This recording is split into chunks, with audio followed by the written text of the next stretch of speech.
Welcome to the Pro-Black Perspective, where black problems are addressed with black solutions. Your host tonight is the author of the Pro-Black Compendium and Zuberi and the Maroons of Ma'at, the Pan-African Nationalist, Oni. Oni, what are we discussing tonight? Peace, family.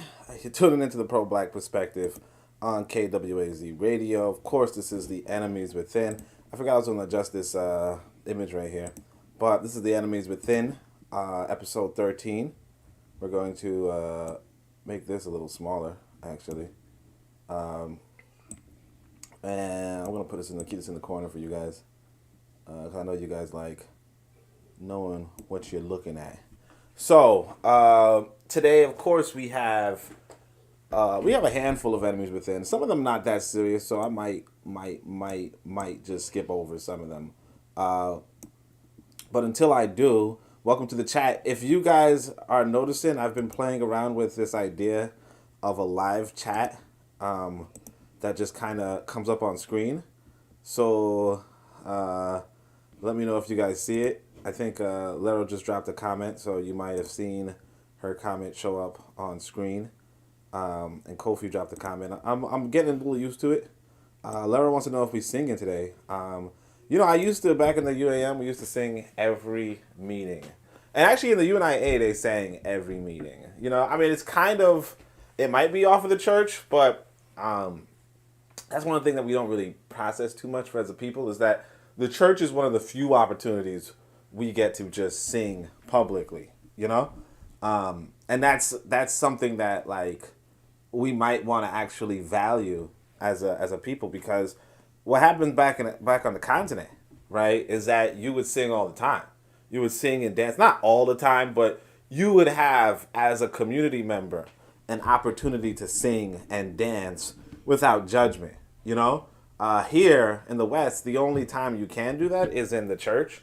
And because you could only do that in the church, a lot of us would gravitate towards that natural inclination. So it really should be for us that outside of the church context, inside of our serious context, that we do, celebrate and advocate for singing and dancing. Obviously you could sing and dance in a lounge and all this stuff, like a lounge, a club, a bar, But again, particularly if you're talking about children and their formative years, it would be, maybe you have music class, but since Lero's here, we could mention music class. But anyway, yeah.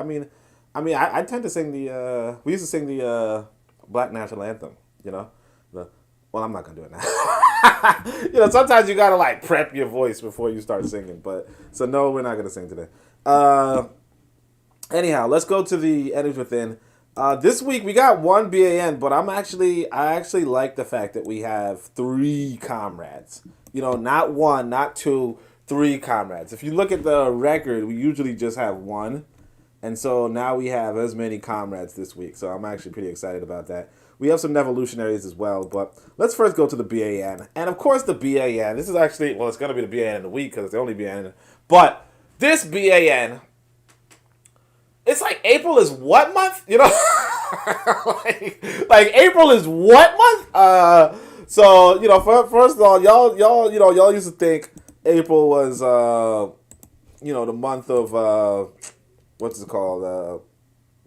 The month of fools or whatever, right? Nah, not for this dude. So here you go. Black mayor proclaims April Confederate History Month in Tennessee town. I actually, real talk, I ain't looking much more into this dude. This is the thing. On the one hand, I have to admit, right? I have to admit that black folk, we in trouble. The reason why we're in trouble is because what this guy is doing isn't actually, it's bad for us. It's not even as bad. What I'm saying is this, that we have to realize that this is where America's heading. Okay, this is where America's heading.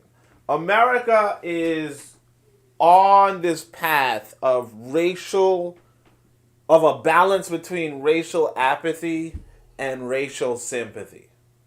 Okay? You're not going to get racial purity in America. You're not going to get pure racial philosophy in America. And a part of us has to recognize that the trajectory that America is heading isn't a trajectory that we should really leave our children to squander in. Okay? That's and honestly, I think that one of the things that we have to do as an African people collectively is kind of pull away from America, particularly. Pull away from the Western world, pull away from the Western ways, but mainly pull away from America. Because America is, for what it's worth, a white country. And we just have to process what that means. The trouble that we have, the cognitive dissonance that we have is that America, claims to not be a white country. America tells you it's a melting pot. Of course, it's a European melting pot, but it tells you that it's a melting pot, and we kind of just go along with that, right? But we have to understand that. I want to say it this way: China probably also says it's a melting pot. Russia also says it's a melting pot. England says it's a melting pot. You have to realize that I don't know why, but like essentially America has this weird love-hate relationship with African Americans, where they kind of promote and celebrate, and basically black folk are the underdog story. Hey, look at this. This is an African American, and he used to be our slave, and now he's our mayor. And it's a nice looking story, but it's never going to amount to anything. It's just never going to amount to anything. And Pan-African nationalists in particular have to kind of retreat and pull away. Okay? Because we're getting caught in the glitz and glamour, not realizing that we still don't have, we're not going to have ownership here. We're not going to have ownership here. And that's really what it comes down to. Whether you're going to have ownership or not. Anyway, so let me actually look at the comments though. So y'all see, I hope y'all see the comments flying up. Kofi says, greetings, good news on the UI upgrade. Lero says, morning as we singing today. Bobby Wright says, greetings to the PBP. And then, of course, Kofi says, LOL. I'm actually a little curious about this UI thing. I think maybe the delay is a little too long. I don't know if you guys, let me know if the delay is too long. I could probably update the, it's like you have to use CSS code to do it. I could also make it so the chat always stays up. But I wasn't sure if the chat is going to be in the way of the content. So I didn't do that. But I didn't want to type too many messages to myself, because then you guys might be like, yo, why is he typing so many messages to himself? But let me know what you guys, how you guys would adjust the UI. Because like I said, I could make it long-standing instead of just pop up, but I wasn't sure if, we should just have it up all day, Anyway, so yeah. So I really want us to really process just this idea of, what it means to be in somebody else's colony, or what it means to be in somebody else's nation, and what real freedoms you will have there, because that's not it's really not a thing,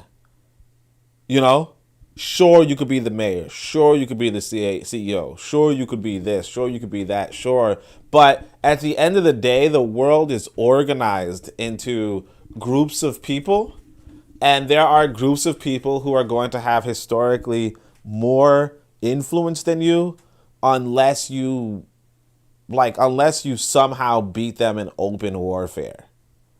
I'll say it differently. If I go down to I guess it's Azania, right? But some of you call it South Africa. If I go down to Azania and I go to Zulu town, if I'm just there, You know, like I have to follow Zulu. Like the Zulu people will own everything around me. You know, assuming it's not owned by a higher force in a sense, right? Or let's say when the English showed up to the you know, Shaka Zulu's territory, right?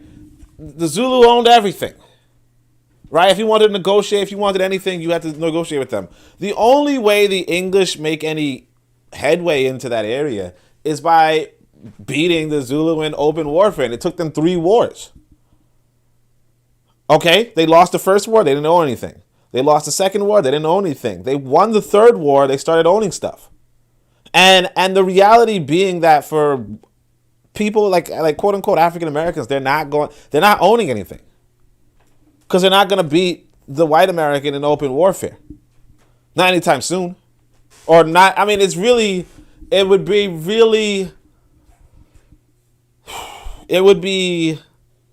like again, like if you like an underdog story, if you like the movies, you like cinema, maybe you could imagine a world where, you know, the same people who enjoy Elmo twerking, you know, like I saw that on my feed. The same people who enjoy Elmo twerking are going to somehow beat the same people who shoot up their own friends in school, you know? I mean, it's like a different value system. You know what I mean? Like right now, the number one killer of teenagers and children in America is gun violence. You know what I mean? So like they're killing themselves, but you have to understand that when you're killing yourself, you're also getting a lot of target practice. Like, and it's not to say that black folk don't have their own shooters, because of course we do. And I shouldn't even say we do. I should just say, of course, but because, again, you know, you have to have them organized, you know. The whites, for what it's worth, are organized into militia groups, organized into vigilante groups, organized into political groups that are geared towards assassinations. You know, we call them lynchings, right? We call them lynchings for some reason. Those are, for what it's worth, assassinations, public assassinations, right? This is a group that was like they made world fame off of publicly assassinating African Americans. You know, world renowned. Like, hey, look, we're just gonna, you know, get somebody, string them up. We know how to do this. We know how to break into prisons and pull people out. We know how to overwhelm police forces and pull people out. You know, a lot of times you might say, hey, well, I mean, the police were working with them. Sometimes the police are not. Or sometimes the police are just like, hey, you know what? We're not going to be hostile. We're not going to kill our own people for a black person. But, I mean, anyway, like I said, this is the BAN of the week. And you just got to realize that this is where America is heading. You know, it's just heading towards the scum of the black. Now, I don't even want to say the scum.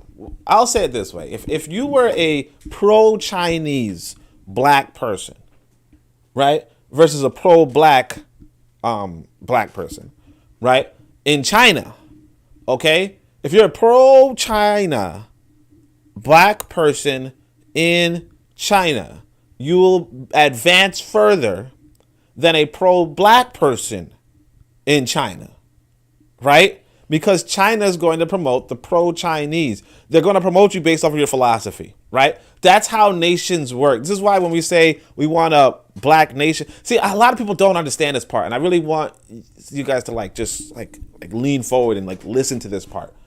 When you control the nation, you control the personnel. You control who gets what occupation. A lot of times we say, well, what about if this person is not that good? And what about if that person is blah, blah, blah. Yeah, the whole point is you're going to advance the good people as opposed to like in opposite fashion of how the other people advanced the quote unquote good people. Like, what is good to this nation?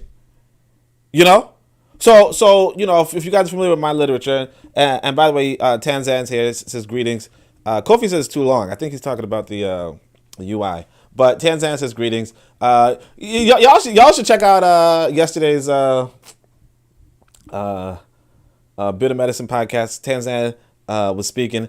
I don't know why though. Tanzan decided to call me out I was like, hey, them patois people be saying nonsense, and she was like, no, tingling is the sound of a bell. Like, okay, thanks. Like, let me remember that I don't know Jamaican bells anymore. But anyway, so greetings to Tanzan. Shout out there. Although I'll tell Tanzan, because I was telling my brother the same thing. I was like, these people don't like a lot of those patois songs. Like they don't actually make any sense. So I'm gonna tell Tanzan, go check out Red Rat's Shelly Ann and tell me if you could understand all the lyrics to Shelly Ann, because I don't know if there's any Jamaican who can. Anyway, but because I think he was just talking nonsense. But anyway, what was I saying though? But yeah. So I mean, like we have to, like, I want y'all to understand the reason why you would form a nation. A nation is just the highest form of organization. Okay, it's just the most powerful organization in the region, in a sense, right? But you got to understand organizations. Organizations are human collectives. They're human groups or human formations where you put certain people in certain positions. Just like in a corporation, you put certain people in certain positions based off of their strengths according to for the corporation, according to what can bring profit. For the nation, according to what can increase power. And of course, the national objective or the national objectives. A lot of times the national objective is feeding the people. A lot of times the national objective is clothing the people. A lot of times the national objective is housing people or securing people, protecting people, or making sure, protecting people, right? A lot of times those are the national objectives. And so a nation is really like an organization where you're putting people into positions to empower the people collectively. And so this right here, this mayor, for what it's worth, this is an individual who white folk are comfortable with giving sort of diplomatic authority, right? Because he can get the program that he can fulfill their objectives. I told you guys about this. You guys really, I want y'all to go read this Obama piece. Let me see if I can actually pull it up. There's this Obama piece on my website, right? This is the newsletter archive. And I want you guys to read this at some point. I haven't read it in a minute, but this is Obama. Now, some people will think, hey, this is not really Obama. This is just some article. But he's like, why organize? Problems and Promises in the Inner City, 1988. And this is Obama. He's like, organizations begin with the premise that the problems facing inner city communities do not result from a lack of effective solutions, but from a lack of power to implement these solutions. That the only way to communities to build long-term power is by organizing people and money around a common vision. And 3, that a viable organization can only be achieved if a broadly based indigenous leadership and not 1 or 2 charismatic leaders can knit together the diverse interests of their local institutions, right? Again, this is Obama. This is Barack Obama in 1988. So this is about 30 years ago. And he's telling you, this is his experience, right? If this is honest, he's like, look, over the past 5 years, I've often had a difficult time explaining my profession to folks. Typical is a remark a public school administrative aide made to me one bleak January morning while I waited to deliver some flyers to a group of confused and angry parents who had discovered the presence of asbestos in their school. So he's all, there's asbestos in our school, and I'm going to. He was one of them losers, the people you pass by on the street. Listen, Obama, she began. You're a bright young man, Obama. You went to college, didn't you? He nods. And it's like, I just cannot understand why a bright young man like you would go to college, get that degree, and become a community organizer. Why is that? Well, the pay is low, the hour is long, and don't nobody appreciate you. She shook her head in puzzlement as she wandered back to the tender studies, right? And so what I'm saying, and look, you see right here, you skip forward. The debate as to how black and other dispossessed people, and remember, he's mulatto, right? But, they're going to identify as black, right? He says, in America, right? The debate as to how black and other dispossessed people can forward their lot in America is not new. Listen to this. From W.E.B. Du Bois to Booker T. Washington to Marcus Garvey to Malcolm X to Martin Luther King, This internal debate has raged between integration and nationalism, between accommodation and militancy, between sit-down strikes and boardroom negotiations. The line between these strategies have been simply drawn, and most successful black leadership has recognized the need. Yeah, okay. Like the thing is this. You could have all, like, that's what I'm trying to tell you. It's like you don't have the power. You have to go somewhere where you can have power, where you can have organization at the highest level, where you can put people into positions. You know, I mean, like, I don't like see Obama. Like, the reason why I bring up Obama is because this guy, this other guy, is just like, and not to say that people are tools. I don't want you to think that these are tools. I don't want you to look at this guy and say, oh, he's just a tool. I don't want you to look at Obama and say he's a tool. I think you have to realize it's not even about whether somebody is or isn't a tool. Everybody is a tool. Kofi, Shelly Ann's not easy to understand for you. You stop it. You know, like this, at one point he has this phrase where he's just, but like he just says stuff, and it's like, no, you know. Anyway, but I want y'all to. I put this in the wrong box. I want y'all to understand. I want y'all to understand. By the way, I put the link inside the description. Not description, in the chat box. I want you to understand that everybody's a tool. You know, there's actually, I put that in the Zubiri where in Zubiri, you know, he's talking to the sister, and the sister's gonna give him some lip. You know, she's gonna be like, I don't want to be of use to anybody. Like, I don't want anybody to use me, right? And Zubiri's like, look, everybody is being used by somebody. Like, everybody's supposed to be of use of somebody, right? It's just a question of who are you going to be of use to, you know, or something along those lines. I think I wrote it better, but the point being that, like, this guy, this tool, this guy, or even Obama, right? They could have been your tools, but instead of, or their personality type. Because the thing about Obama, if y'all don't know, is that this dude was charismatic. Okay, he had that charm. He could make you laugh during a serious political discussion. You know, which is a good quality. All right, just a good human trait. Right? That could have been used on your behalf. But what happens is that if you're not in positions where you can hold power, right, it's going to be used against you. Right? Or it can be used against you. So what happens is this dude, he probably, I don't know his background. I should have really looked into it. Right? He probably, like, if he's not just a flat out nothing, he probably has some sort of good traits to him. And these white folks said, you know what? We could use this guy. You know, like, he could make you, like, for instance, his good trait might be that he could put down black folk. He could be like, hey, you know what? Black folk need to get their shit together. Black folk need to so on and so forth. You know, and that's fine. You know, because the reality is this, like I said, you go back to this Obama piece and everybody's saying the same thing.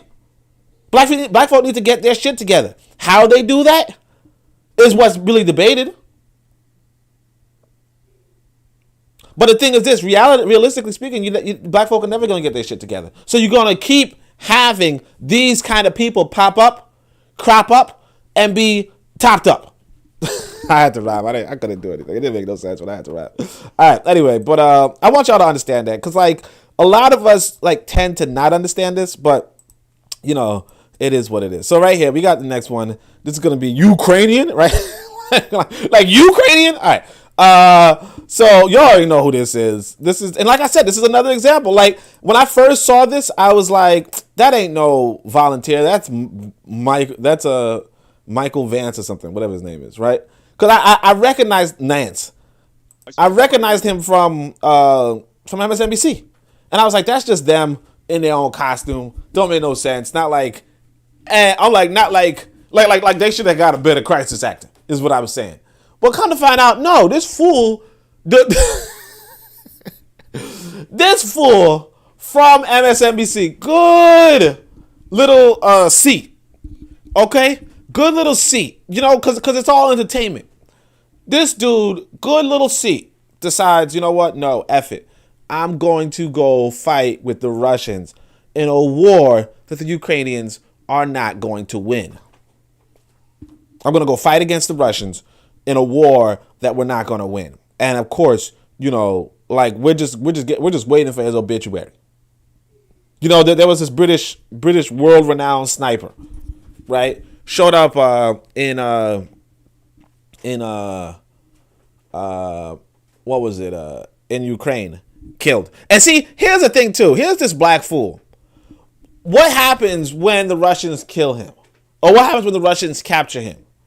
Right? Now, how many motherfuckers from the Democrats are going to say, oh, Russia went too far? You know, it reminds me of this, you know, a lot of black Americans celebrate this guy. His name is Crispus Attucks. You know, so they say the first person to die for the American Revolution was this black guy. You know, this black guy who was just, you know, the first person to die, right? And British was like, British were probably just like, what the fuck are you doing, stupid? You know, like we having a civil dispute and your black ass is really taking it serious, or your black asses really think that you like something's gonna be good for you. Now, bear in mind that this black individual, right, free black, I believe, right. So he's a free black person in a I guess a colony where other colonies are enslaving black people, right? Or he's a free black person. Maybe they were enslaving black people there. I don't know. But I mean, Boston, I don't know if it's Boston. I don't really care. But the point is that here's this free black man, right? And he's going to lose his life fighting the British over a country that, fast forward to today, treats black Americans as shit. First person to die for this country. And here's this fool. Now, what if this draws, you know? Time here in the pre-war period. And when the invasion happened, I had friends who were in Donetsk, who were in the Ukrainian army, who were writing to us and telling us, we're not going to survive tonight. We've been hit 500 times. You know, these are graduates of Defense Language Institute. These were my friends. And, you know, as the more I saw of the war going on, the more I thought, I'm done talking.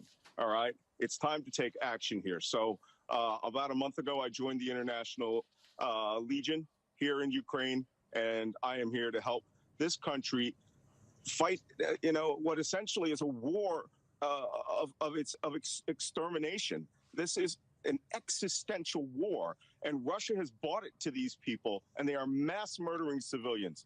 And there are people here like me who are here to do something about it.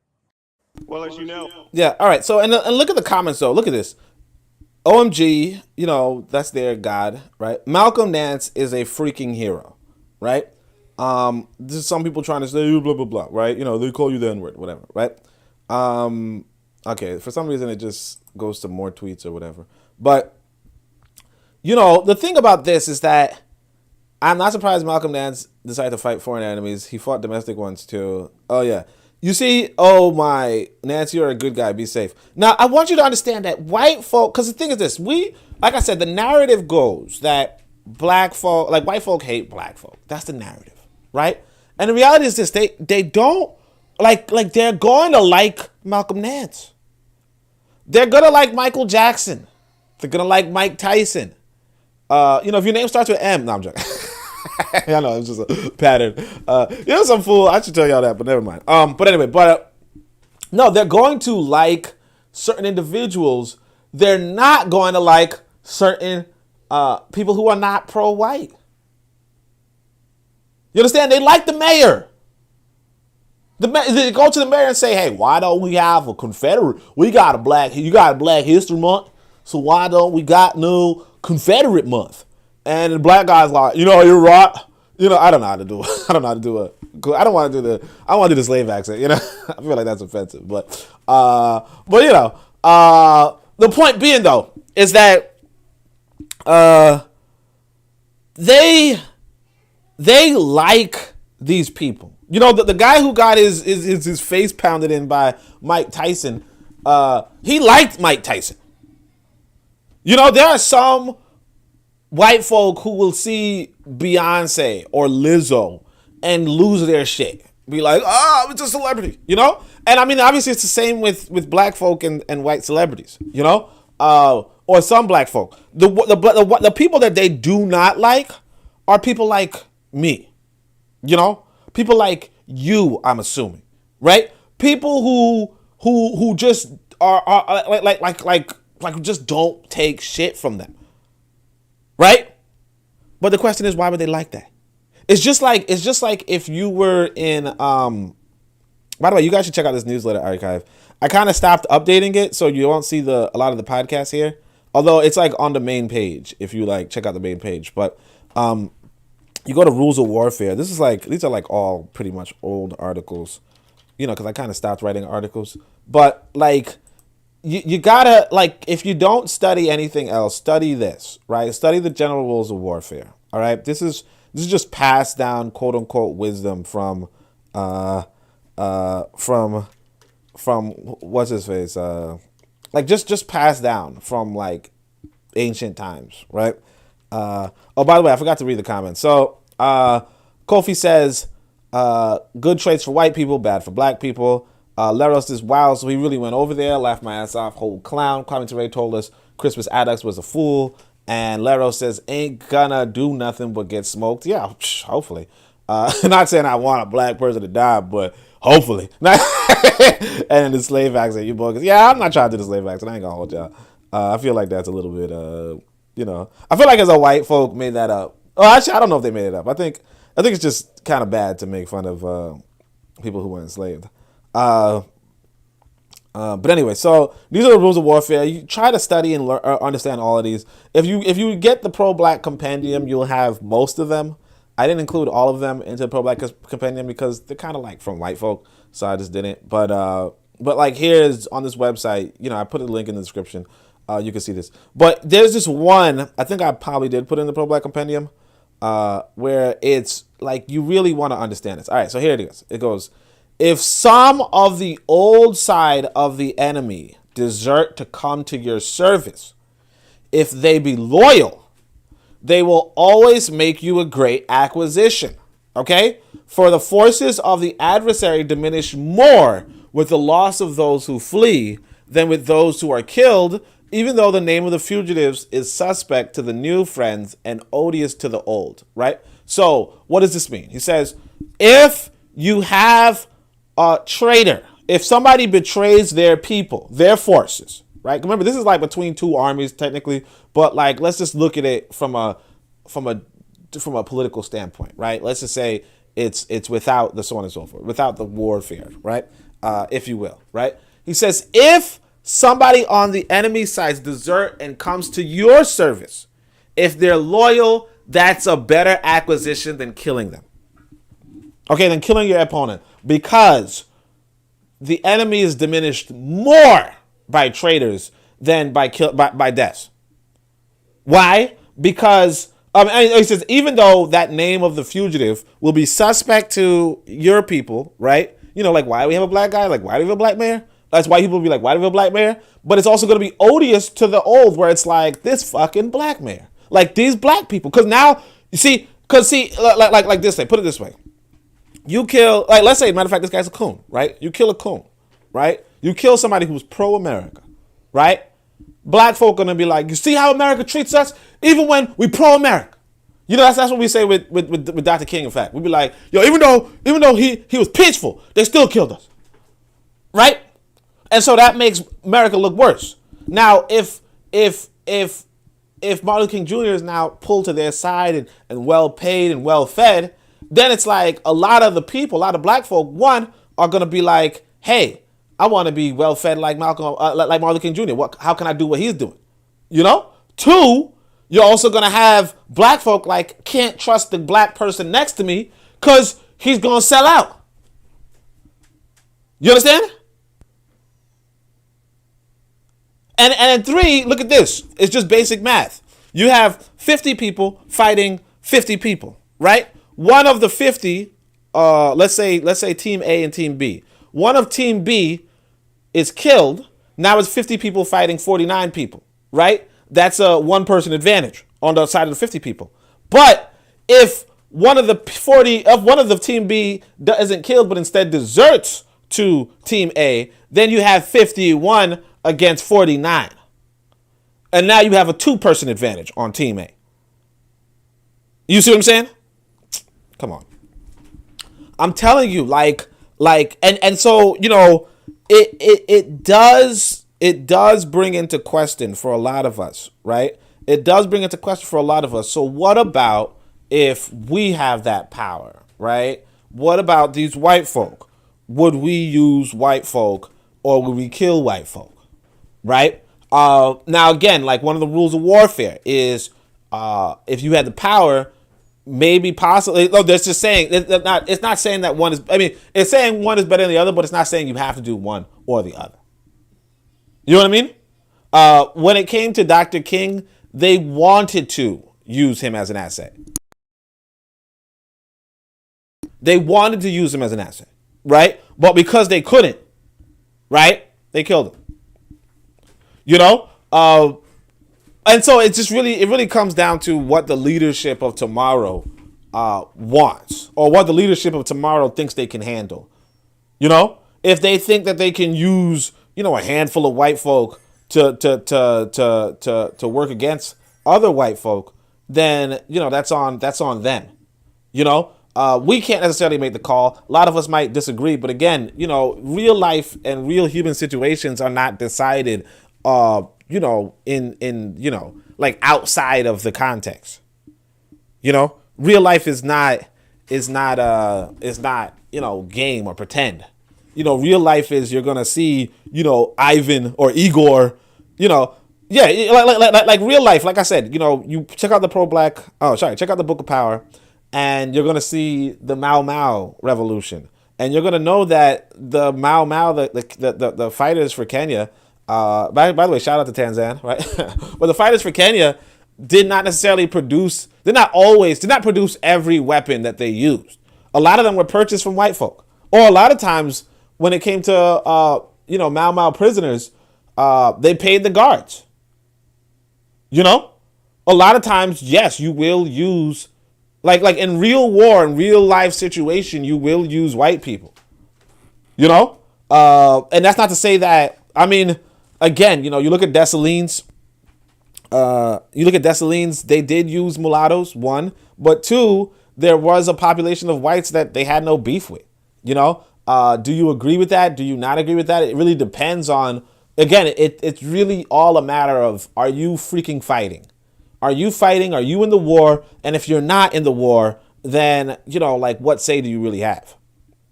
You know what I mean? Because again, it's gonna undo you. I mean, it could undo you, but again, like, even like if you like I said, go check out the Book of Power, right? But when you study, like if you read Dessalines' speeches, you're gonna realize that he's existing in a context where the blacks and mulattoes didn't work together before.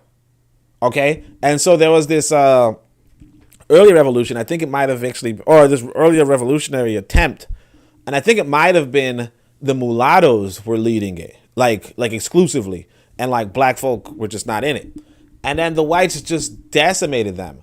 And there was this particular mulatto leader, I guess, who ended up like taking over a port or something like that, like you know, a shipping port, and with a whole bunch of dynamite, and he exploded himself. You know, he exploded the port and himself on it, right? And this is, of course, before Dessalines' time. Now, we don't hear about it because it wasn't a victory and it didn't lead to these people's freedom. And it could have been in like one of those Southern American countries, right? But the reality is that Dessalines heard that. And when you're in that context where you're like, hey, you know what? One group trying to fight on their own is not going to cut it, right? Then you might be open to, well, what about if 2 groups tried it? You know? And that's really like what happens now. Of course, you know, there are other flaws in that sort of a breakdown, but you know, again, like real life is not, you know, the imagination. In the imaginary world, we as African people, you know, create spaceships and you know, like create spaceships and nuclear bombs and reactors and all that kind of stuff. You know, just waking up one day, right? In the real world, you know, you have to really assess your personnel and how many people you have that can actually do the things that you want done. You know, the like I put this inside the Discord, so make sure you guys click on the link in the description to find the Discord. But there's this individual. His name is Elon Musk. Y'all like, what? I know that guy. All right, Elon Musk. There's this video on YouTube where he's asked why he doesn't hire anybody outside of America, or why does he only hire Americans? And the way how it works is that his corporation can only hire Americans because they're dealing with American military secrets, you know, or American space technology, something like that, right? The reality is that that's a very finite group of people who can do what SpaceX is doing. Okay, a very finite, prestigious, and you have to ask yourself, well, as a group, you know, are we a part of, like, can we appeal to that finite group, right? And are we even committed to studying something even remotely similar, right? Because if we're not, you know, the question becomes, well, how will we use our resources? Because see, SpaceX might depend on African resources, sure, but how do we also use these resources, or are we not going to?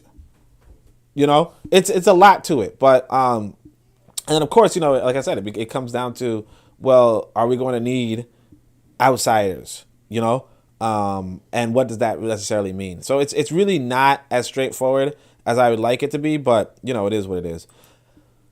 Let's go to some manginas. Okay, so this is a mangina. The guy wrote 2 pages. Yeah, this is just a mangina. Ladies, the Y chromosome's there, but these aren't men, okay? So this guy, now this is kind of a sad story. Like, it was a sad story initially for this dude, but then he just kind of like opened up, and it's like, shut the fuck up, dude. You had like, this guy had one text, okay? This guy had one text. You give out this one text, you get one response, and you leave her alone, right?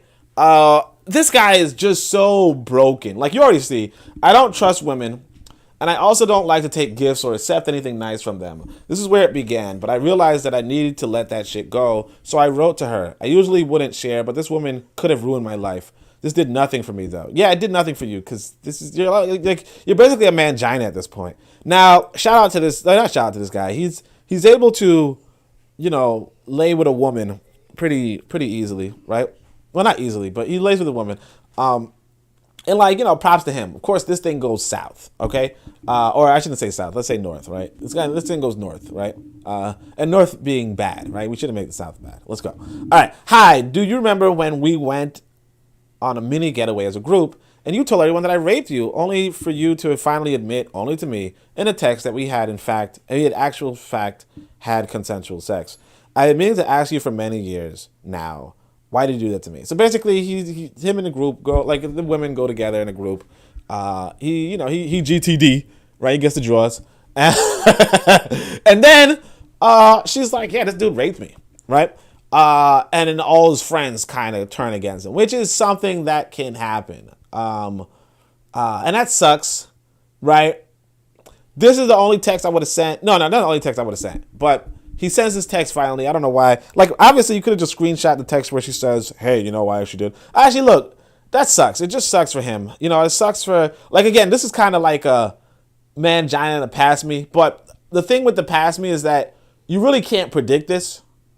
You know, you really can't predict this, where a woman would just turn on you. But, you know, it is what it is, right? So she goes, you know, I can't really see the picture too well, but she looks like she's fine. All right. So anyway, all right, no, I'm just messing. Hi there. First and foremost, I would like to apologize profusely for putting you through that and making you carry such a horrible burden all these years. You did not deserve it at all. I was young, stupid, and ashamed of being an outsider in the circle, and here I am already sleeping with someone that I had just met. It does not justify my actions, but I hope it gives you a perspective of my mental space at the time. The person that I am now is regretful to say the least of what I did to you by humiliating you and making everyone that was there question your character. I hope you find a place in your heart to forgive me, right? That's it. You know, like after that happens, that's a nice text. Obviously, she did something wrong at one point. She apologizes, right? All you got to do as a man is say, all right, you know what I mean? And look, I mean, you might be like, hey, Oni, you've never been through that experience. And you're right, I haven't. But I don't like shit. What the fuck I look like? But anyway, but yeah, you might be like, hey, you never been in that experience, so you don't know how this guy's gonna process this. What I'm gonna tell you is that as a man, like this is just it. As a man, you just say, you know what? She forgave. She forgive. All right, whatever. You know, return the forgiveness. If you want, you could GTD again. You know, you can get the draws again. I don't know. It's up to you. If it was, you know, if it was all that nice, sure. But otherwise, you know, just leave her alone and be like, whatever. Not this motherfucker. He gonna write 2 damn pages to her. Look at this shit. Like, what? Mangina. All right, so look. I forgave you a long time ago. Because if I didn't, I'd be carrying nothing but hate in my heart. And the thing is this. He is carrying, like you see on the sidebar. You see on the sidebar where it's like, I don't trust women. So it's like, this dude got broken. Okay? Look at this shit. Like, I'm telling you guys, like, y'all don't even understand. Let me see how the comments is going. By the way, I thought I had this thing on live chat. Why is this messages waiting? I think the guy's name was Vincent. Let me see the comments. Bobby E. Wright says, I think the guy's name was Vincent Ogay, who tried to lead the earlier rebellion in Haiti. No, it wasn't in Haiti. It was a different country. Kofi says, why black folk like sharing this stuff on social media? Yeah, it's such a, I mean, you know, I don't even understand. I mean, I'm not saying that only black folks share stuff on social media. I think white folk do it too. So I think just that's just social media. Lero says, how is he a mangina? He's a victim. Yeah, I'm showing you. Like, this is like the freaking long ass, because it's like, you could have just left it alone. Like, you were a victim. You were a victim. You reached out. You got your closure. She said, you know, that's it. Right? Then he writes a whole 2-page essay. Like, come on. Like this is, I'm trying to tell, look, Larry, I'm trying to give y'all sisters some game. Stay away from these motherfuckers. Like, they just so emo. Like, it was over. Like, she's not going to write back to you. You're not going to have a little conversation. She did wrong. She said, I apologize. Hope you find it in your heart to forgive me. And then he's just, look, I forgave you a long time ago. Right? That's it. Done. Right? That's it. That's all you can say. Because if I didn't, like, shut the fuck up. That's all you got to say. I'd be carrying nothing but hate in my heart and all the women I met after you would have suffered. And after you would have suffered unduly. Okay, here he goes. The reason, and the women ain't gonna suffer, they're just gonna block your dumbass because you wildin'. But anyway, the reason I sent you this is because I obviously follow you. And I have seen that you are indeed married with a child and your picture worked out perfectly. But what happened to me that weekend changed my life forever. I struggle to truly trust it. Shut the fuck up. Oh gosh. I struggle to truly trust the intentions of women. This affects my relationships because naturally you can't have a relationship without trust. Like, why are you telling her this? Like, she's moved on. She's married. She has a child. You decided to be broken. Like, this is a fucking mangina. Leave him alone, right? Relationship that affects my relationship becomes naturally, you can't have a relationship without trust. Everybody pulled away from me that weekend, but I didn't know why. I was suddenly alone and nobody was saying anything to me. If Lissetti didn't tell me, I wouldn't have known. I had to go to everyone myself saying, so I know you heard some things, but I want you to know that I didn't rape her. Yeah, okay. I'm not going to say he did. He didn't. But, you know, like, come on. Like, this motherfucker comes to you. By the way, I didn't rape this girl. Yeah, sure. Right? Like, I don't know what to do in a situation where you falsely accused of rape. But, like, I realized this. Because actually, somebody falsely accused me of some shit on, Twitter, maybe like a few years back. And the thing you have to do is just ignore that shit.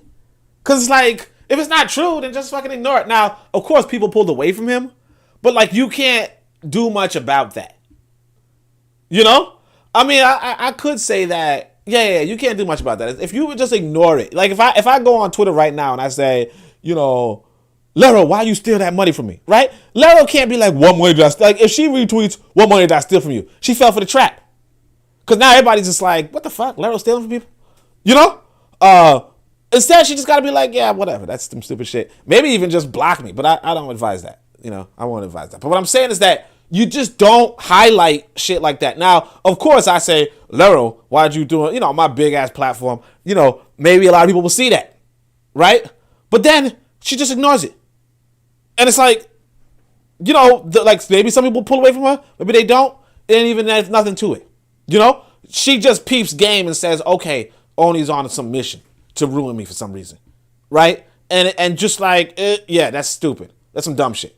You know, he up to some dumb shit. That's it. You know, and you just go about and you know, like I said, like you know, the dude says somebody didn't tell me, right? They tell you this, you say, oh, that's the shit. That's some stupid shit. Whatever, man. You know, I ain't raping. Whatever, man. You just go about your life. You know, and you know, you describe the situation to the person who admitted it, but then you go about and people start pulling away from you. It's fine, but like again, like, and of course, making it like a whole woman thing, like, nah, it ain't all women. It's just this one. It's not even like, I didn't want to say it's not even all women, but again, it's that age group. You know, like women in that age group, like do silly stuff. You know, and that's it. You know, ain't nothing more to it but to do it. Let me see these comments though. Let me see if y'all let's see. He shouldn't have posted it. Seems like he wanted attention. Kofi says trauma dumping. I get it now. Lero says trauma dumping. Yeah, it's like, come on, like, ew, like dumping all that trauma on me. Like nobody cares. Like, and the thing is this: why are you telling this woman? Like, she doesn't give a fuck. I mean, like, she did, like, somebody did something wrong to you. You don't gotta like rub it in their face with a 3-page essay. Like, I know that, like, you do this sort of, well, like, this is like what you do before a breakup, you know? Like, you know what I mean? But not like years later when she's married and has like a whole child and you're just, well, you see, what you did to me, like years later? Like, my guy, grow some balls and reach out to her from, like, here, you know, I can't mess with you anymore. Like, you do that, then, like, you know, oh, you lied on me with rape? Nah, I ain't even fucking with you no more, man. You know, that's it. But like, years, nah, that's some whole. Hey, let's see what this is. If Lissetti didn't tell me, so I know you heard some things, but I want you to know that I didn't rape her. And I don't think they believed me even to this day. Yeah, they shouldn't, man. Because why the fuck are you saying it? You made me a rapist, Hiloni. Now, if he went out and raped people, that's a whole other thing. So I wouldn't even write this. But anyway, you made me a rapist, Loney. I have to let this shit go so I can move on with my life. So fucking let it go. And that is another reason why I had to talk to you about it. I just realized closure is a myth, but thanks for responding. You could have chosen to avoid this interaction altogether, so at least there's that. Yeah, that's it. That's all. You see, you could have said, I forgave you a long time, but thanks for responding. You could have chosen to... No, that's it. I forgave you a long time ago, but thanks for responding. That's it. Leave her alone. It's done. No, it's this whole fucking thing. It's like, yeah. Then he writes again. And you thought it was over. When I met you that night, I fell in love. Shut the fuck up, dude. It's like 20 years later. Like, nobody cares, man. You should have closed, you should have sealed the deal then. Like, here's the thing though. Like, real talk, if this girl was so nice, you could have like kept up with her and then she would have went on the apology tour. I lied about him raping me. Now, of course, and that's the thing. It's like, just shut the fuck up. Like, as soon as a woman lies about you, like, this is a man giant. Like, this, look at this shit, man. She lies about you violating her in, like, a way that people will kill you over. You know? Like, realistically speaking, this guy, people would kill him over this. Okay? And to follow up, like, how stupid you got. Like, he's obvious. He's stupid. That's what I'm saying. This is the, like, y'all need to date, like I'm telling you, sisters, get dudes who are not stupid. Okay? This is stupid.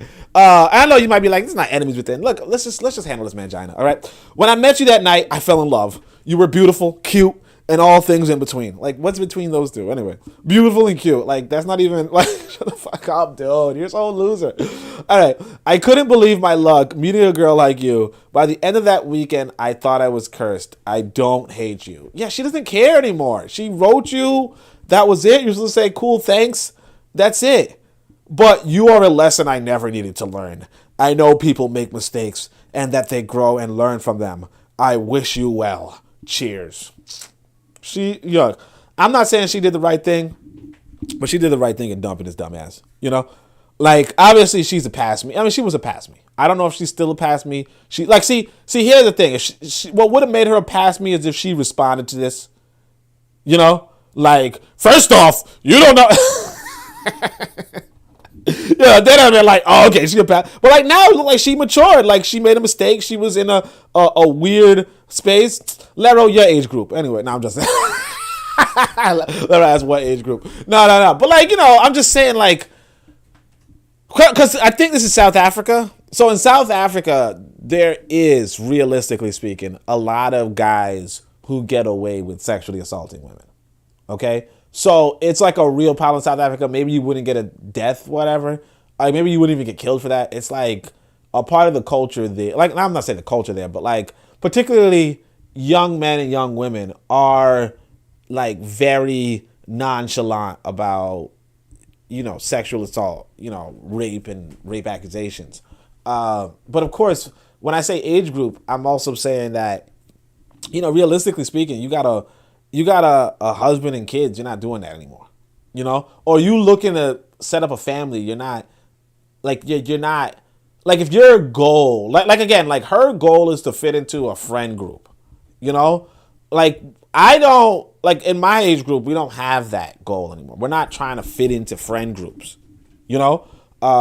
we're like for instance, and like my responsibility group of like a parent, like I'm not, I mean, obviously you don't expect a man to accuse a woman of, falsely raping him, but like women that I would like in my age group, for instance, are not interested in like, like there's no real benefit, I mean, like put it this way, like the woman's rationale, her reasoning is, I want to fit into a friends group, so I gave an interesting story, that's not a thing that my age group is really concerned about, or a lot of age groups are concerned about. Like that's more like a high school mentality, where you want to fit into a friend group. And this is a way to fit into a friend group. Like in the post high school or post college, age groups, that's not even like it's not a thing, it's not a thing to like. This is not a thing. I'm not saying that it doesn't happen because I don't really know, and human experiences are innumerable. But yeah, it's like I wouldn't even sweat it. But that's what I mean by age group. But yeah, this is freaking past me and mangina. But here's the issue. A lot of people are not picking up on it. So you might be like, oh, why'd you put this up? A lot of people are not picking up. They're like, something similar happened to me. She lied to her parents that she spent the night. Like, yeah, nobody cares, guys. Like, nobody cares. I mean, it's okay to share the story about somebody lying. I think the problem really is, just the 3 pages. This was all right. This was all right. Like, you could do this. You could get that closure. This is really good. And then this is just freaking embarrassing. Like, look at this. This is all in the span of 2 minutes. Or not even. Let's see. She writes at 6:29. And then he writes 6:50, 6:52. And he's like following her. It's like so weird. Ugh. Fucking mangina. Here's another mangina though. It's like this prefix here is good. She ain't really try to catch him. So this is another mangina. Like, ladies, I don't know how you're gonna know if a guy's like this, but like, no. So this is the father, I'm guessing, of the child. This is the woman on the operating table giving birth to a kid, I think, right? Yeah, because they usually don't allow people in any type of surgery except for these kind of surgeries.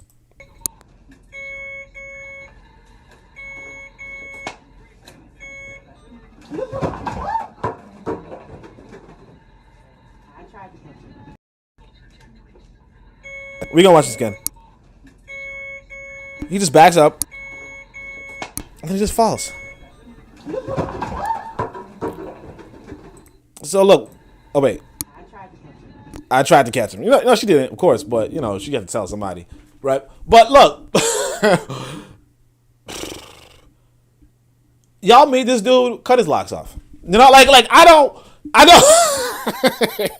I do not advocate people cutting off other people's hair, but you see this dude cut his locks off because he should not be wearing locks.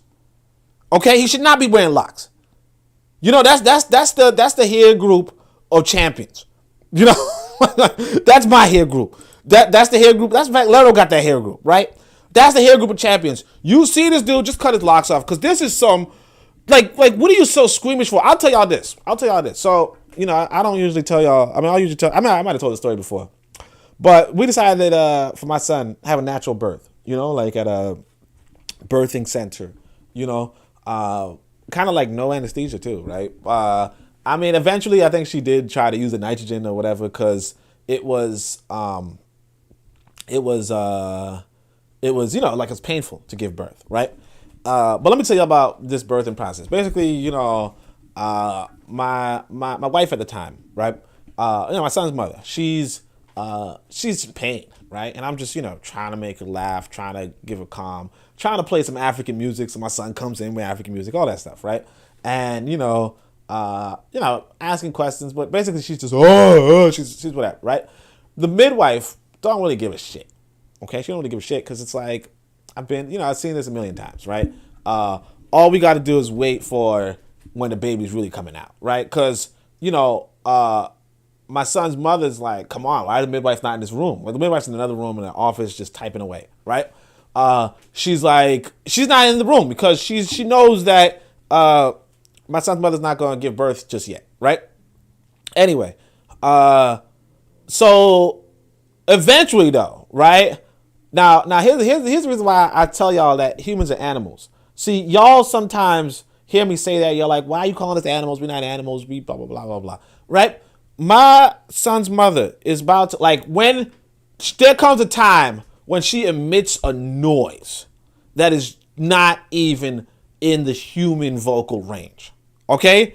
Like, you know, throughout, you know, she's walking back and forth. She's sitting on the toilet. She's, you know, going into the pool. She's doing all sorts of stuff that she could do to, you know, calm herself, relax herself, you know, get into that position, you know, try to push, all that kind of stuff, right? But eventually, while she's on the toilet, she goes, like, you know, usually she's all, oh, this hurts so much, Then finally she goes, you're just like, what the fuck was that, right? Midwife runs out. Birth is coming, right? But it's like, you know, like you don't hear that sound again. You just hear this animal grunt that was just like, what was that, right? And I know y'all sitting at home like, what was that, right? So then we come up there, right? Anyway, so here's the thing that happens, right? Usually a woman's got to push her kid out and it might take her, you know, like 5, 6, 7 pushes, right? I think my son's mother pushes him out in 3 or 2 pushes, okay? Right? But the midwife's not expecting that. So what happens is I'm like, isn't that the head? And she's like, don't worry, you know, it's going to take a few pushes. I think it was the second push or the third push. She just pushes this kid out. He's falling, right? Because she's doing the squatting position. So he's falling head first onto the ground, okay? From like as an infant, soft skull. I'm standing there and I'm like, and the midwife's not even moving. And I see his head slipping out and I just reach forward, dexterity. You know, dexterity, you know, for you nerds, you know, for you Dungeons and Dragons, for roll a 20, dexterity save, whatever, right? Anyway, I reach forward, catch this kid's head before it falls into the ground. Some people are like, you shouldn't have caught him because you get a lawsuit. No, stupid. That's, no, that's my fucking son. I want him, right? Anyway, so I catch this kid as he's falling out, okay? And that's it. That's it. Yeah, I'm the freaking hero of the day. But the point is that if I were a BAN, like, or if I was a mangina and I just fainted, I would have woke up to a dead kid. Okay? Like you gotta know who's squeamish. Like I told you guys last week, y'all don't even like that story from last week where there's gun violence nearby and I run back in the middle of a shooting to save and coordinate my ex-wife. Larry was like, no way somebody said let your son drive so you can take him to court. Yeah, like what the fuck kind of stupid shit is that? But anyway, but where are your priorities, man? Like where are your priorities? But anyway, so and what I was saying though is this, that I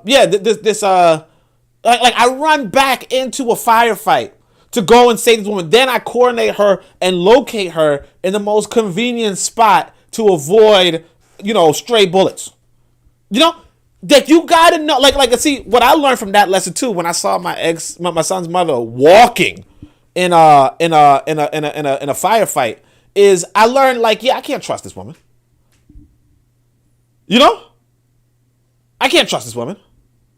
I mean, she and I should not. We can't build a future together. You understand? Because you know what I'm saying? Like you gotta know, you gotta pick up on those are red flags. See what I did with the hero stuff.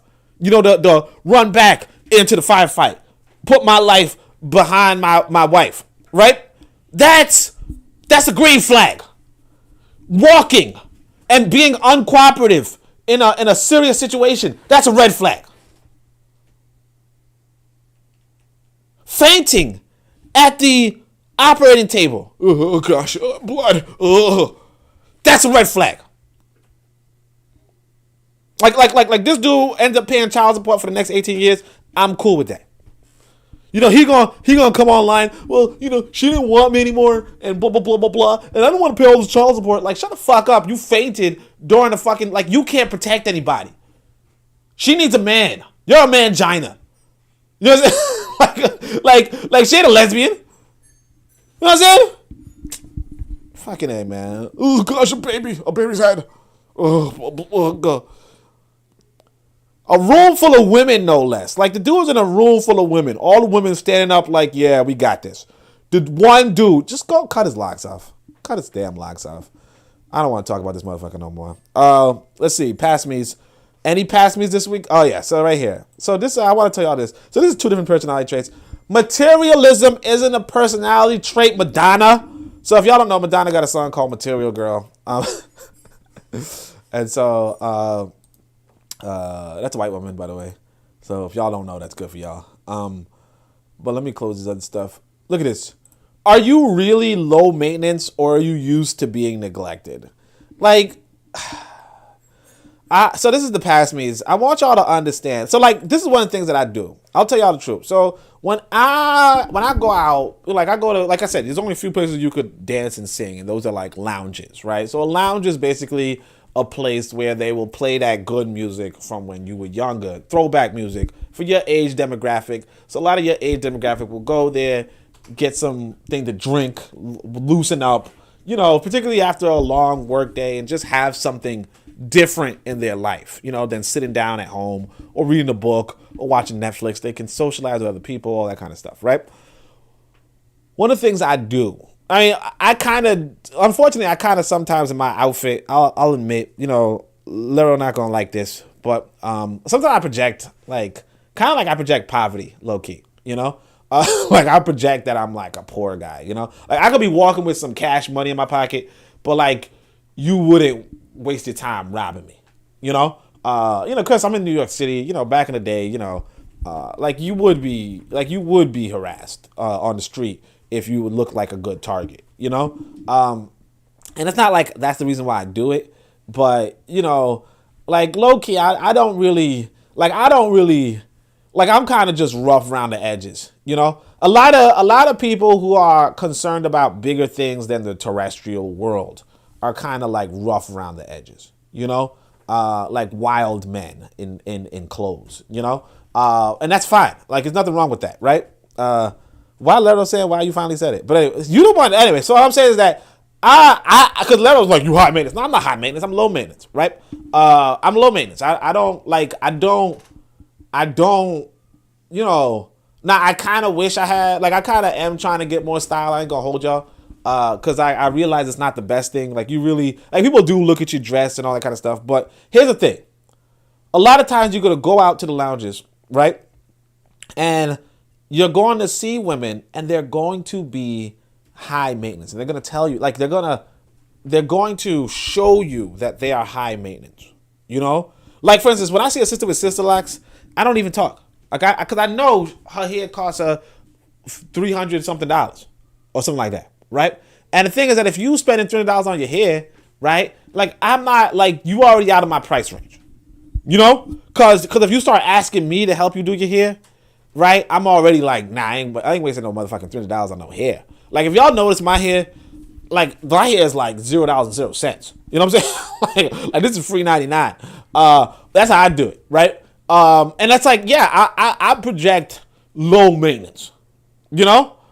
But that's the thing I want y'all to understand, that, you know, materialism is not a personality trait. Now, you can, you know, do the sister lock and, you know, because you like, again, you know, like you like the design, you know, you could afford it and all that kind of stuff, right?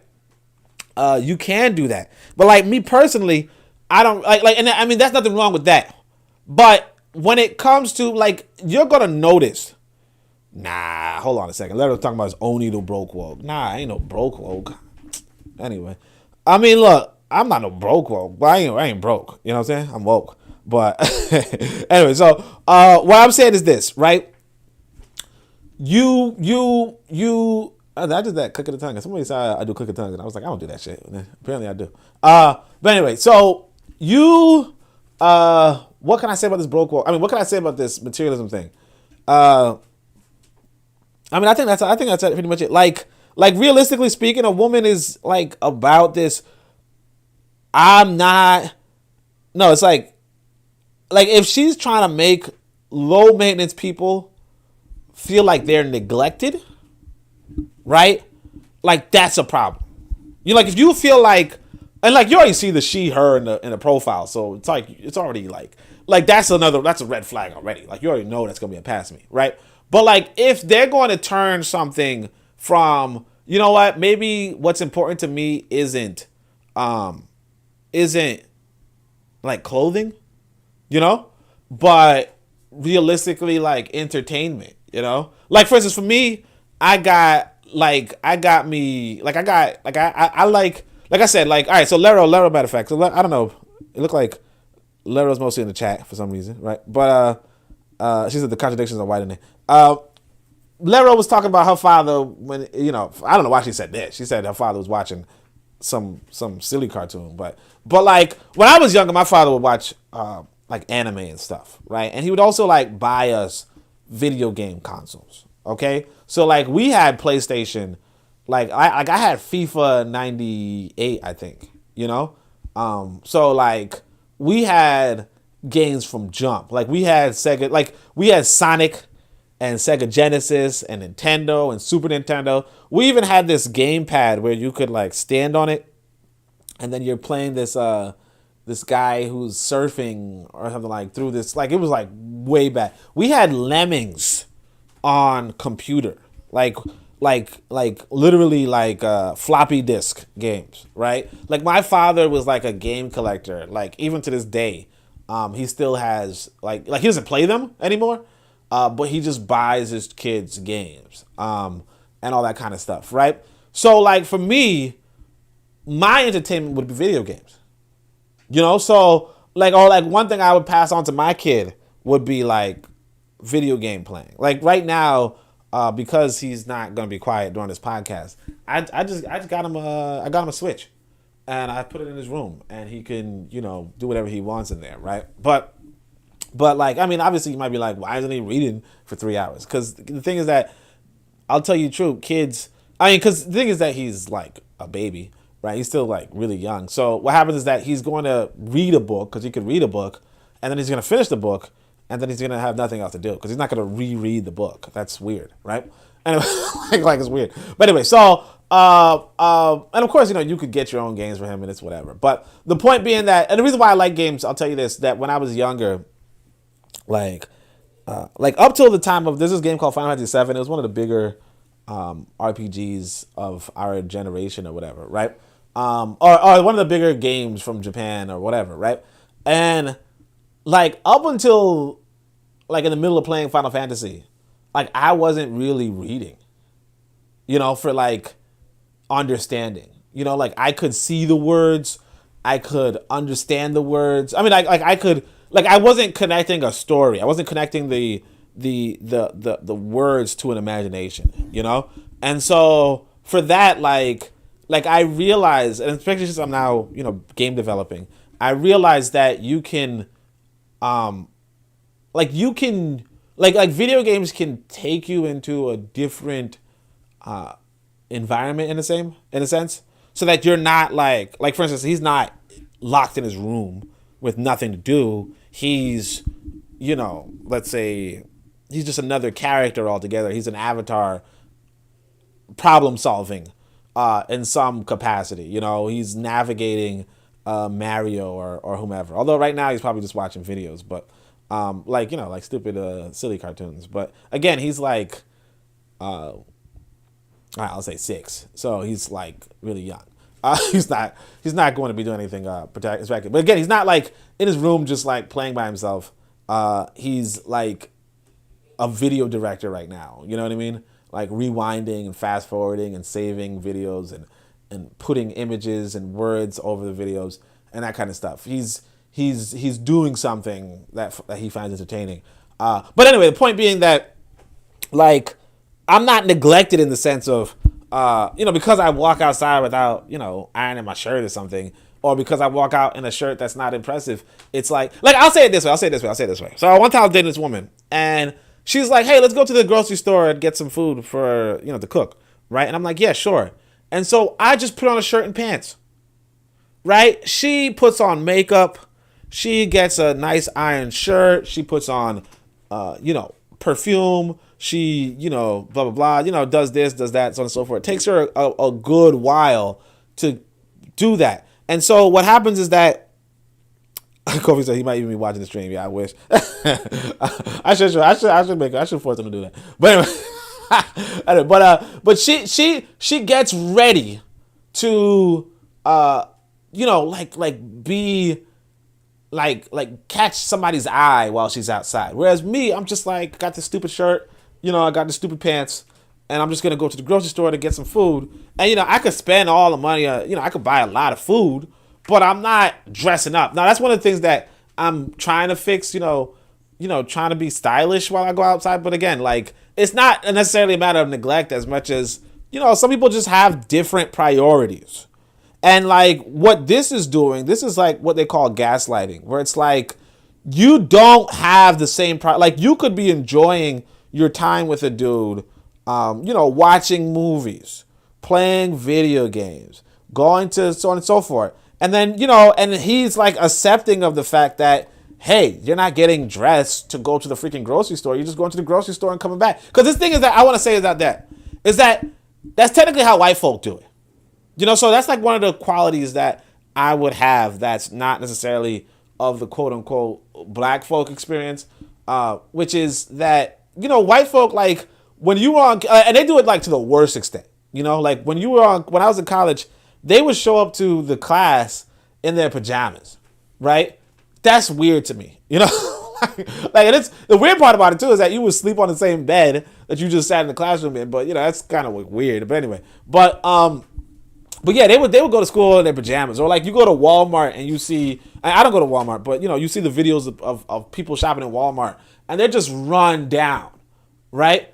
And it's like, yeah, like my priorities aren't necessarily looking good for my classmates or for the people in the grocery store. My priorities is to get the A or to, you know, get the groceries. And it's like you're being neglected. It's like, yeah, no. And like I said, like, you know, yeah, forget this lady. But yeah, this is a past me. I just want y'all to understand that much. Although a little bit too much on the defense, right? You know, we think he don't protest too much. And this is another personality trait that I just wanted to highlight. I mean, it's not even that important, real talk, so we're just going to go over it quickly. But it's like good morning is also not a personality trait. So this is actually, I think this is more typical with women. And I think, guys, you got to pick up on this, right? So you got this woman out of nowhere She said, this turns me off. Like, the dude is going to say, this turns me off in so many ways. It's not that damn deep. Go find something to do, right? So 5:45 a.m., she writes, good morning, my love, right? And it's like, okay, like, right? Like, as a guy, I'm already like, oh my gosh, why are you sending me this? But whatever, sure, right? So then 4:37 happens, right? So this is about 10 hours, and I guess it's 58 minutes. I don't know. 10 hours and 52 minutes? I don't know. Whatever, right? But, a good time later. Basically 11 hours, right? Later. 5:37. What hurts my feelings is... like, here's the thing, man. Like, somebody... Like, you guys are like, oh, gosh. Red flag, red flag, red flag, red flag. All right. What hurts my feelings is the fact that you're okay and with not communicating with me throughout the day. You're okay with ignoring a good morning message that was sent at 5:45 a.m. You're okay not reaching out to me, but can post on social media? That really hurts. Enjoy the rest of the day. Enjoy the rest of your day. See, this motherfucker should have just left her alone. Cause see, well, see, this is the trap. This is the trap. Okay? Like, just leave her alone. She did all that bullshit. Just be like, you know what? Nah, I ain't even. Cause see, these kind of dramatic, it's just like, like I'm already like I've experienced this, quite a bit. So I'm just like, ugh. Anyway, babe, the day isn't over. Like, shut the fuck up, dude. Like, see, this is why they had initiations back in Africa, right? So in Africa, we had initiations, right? Because if you didn't have initiations, right? Guys, like, men and women just don't see eye to eye. We just don't see eye to eye. And so what you have to do is you have to prepare men and women to understand that you both don't see the eye to eye and you both see things differently, right? And what to do in return. Like, basically, the guy could have just said good morning, right? Good morning, dear, and then just left it at that. It sucks. It's annoying. It's useless. But that could have been one thing. The other thing you could have done, right, is when you had this message, ignore it. Okay? But instead, he did the wrong thing, which is, babe, the day isn't over. It shouldn't have started without each other. What the fuck are you talking about? Now, here's the thing. No, never mind. I literally woke up, rolled over, and texted you good morning before I even got mine started. Yeah, I woke up at 4 a.m., went back to sleep at 5:30, woke back up at 9. First meeting was at 9. I literally just finished for today. Yeah, you had time to post on social media and not say good morning. Yeah. I mean, obviously this is a waste of you guys' time, waste of my time, everything. But I do want you to, like, I kind of feel like it's my responsibility, especially for us as Africans not going through initiations, and not just not going through initiations, this being a new technology for us, right? This is a modern technology that came about like 5 years ago or something like that, right? Or seriously became popular like 5 years ago, right? Because of new technology, I do feel like somebody has a responsibility to share with you guys this sort of thing. Now, I'll tell you this. So back in my youth, right, or back when I was younger, right, you would never contact a woman profusely, right? Because what it did was it communicated to her, you got nothing going on. You know what I mean? And when you have nothing going on, women hold it against you. In fact, like anytime, women hold it against you if you have nothing going on. So you sometimes have to pretend like you have something going on. Like back in the day, it used to be, you got a phone number, the question was, when do you text her? And it was like, you would text her in 3 days. You would text her in 3 days so that she doesn't think all you're doing is sitting around trying to text her. And then like it goes even deeper. Like, there's whole forums that describe this thing, right? But it goes even deeper where it's like, if she texts you and she takes 5 minutes to text you, then you should take 5 minutes to text her back. Okay? If she like basically she kind of sets the pace in a sense, but also, you don't go by the pace that you would normally go, which is you would look at it and respond right away. Because what that tells you is that if you could do that all hours of the day, she's like, why aren't you working? Why are you on your phone all day? You understand? Again, it's really complicated. It's really stupid. It's really silly. Whatever. Fast forward to this. This whole good morning thing, like realistically speaking, you would say good morning to somebody in your presence. You wouldn't say good morning to somebody over text. You know? That's weird.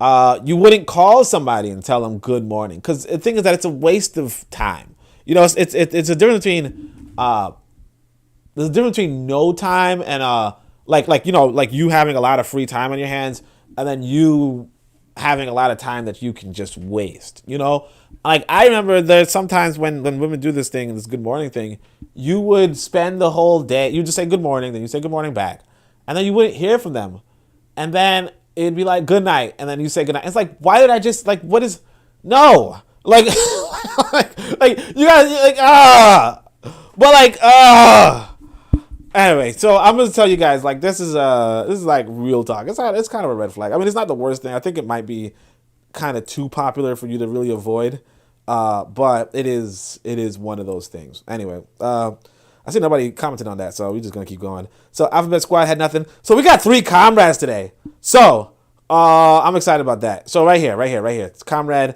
number 1. This is the broke wokes when money funny. All right, so these are the broke wokes. We're gonna get into it. We're gonna jump into the broke wokes. Oh, matter of fact, hold on a second. Before we get into the broke wokes, you already know who these people are. Patrice Cullors, Alicia Garza, and Melina Abdullah. Before we get into that, I want to remind you all that we're part of a podcasting network called KWAZ Radio. And check us out. Let's see. How do I do this? Boom. This is D Webb with the Harsh Reality Podcast, asking you to tune in where we tackle the news of the day that affects our community, only on KWAZ Radio. Greetings, everyone. This is Koku from the Bitter Medicine Podcast, inviting you to tune in to the Bitter Medicine Podcast on KWAZ Radio. Greetings, fam. Tune in to The Learning Curve with me, the revolutionary matron on KWAZ Radio. You are listening to the Pro-Black Perspective on KWAZ Radio. All right. Kofi says, shout out to KWAZ Radio. So I'm looking at this text thing. What do y'all think about this text thing? You think I should make it, like it just kind of goes up there. I think it's like 15 seconds and then it just goes away. But now I see that it's all on the bottom. I could technically make it so that it's not always on the bottom, but yeah. All right, we'll talk about that. What are we doing? Let's go to this. So this is Patrice Cullors, Alicia Garza, and Melina Abdullah. The context is you can watch Patricia and Alicia and Melina Abdullah toast champagne in a mansion on the 1-year anniversary of George Floyd's murder here. Right? Here you go. Good, and I'm feeling like we're winning. Yeah. We're winning. We are winning. How do you know we're winning? You know, girl, we've changed this conversation so many times. Yes. And I know we're winning because it's not just a cultural shift anymore.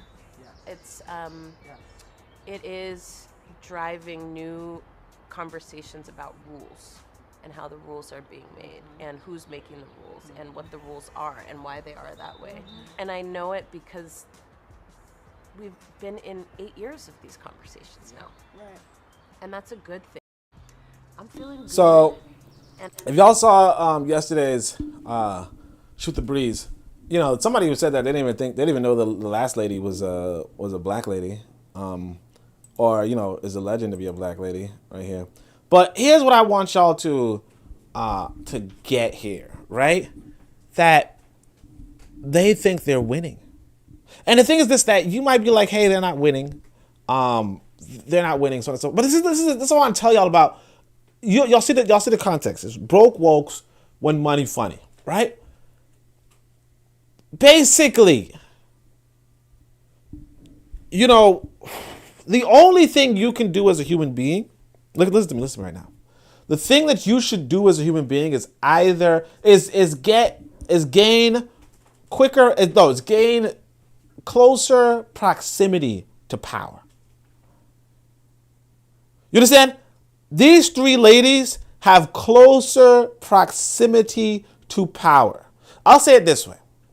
Malcolm Nance, Joy Reid, so on and so forth. These are people, what's her name? Whatever her name is, on MSNBC.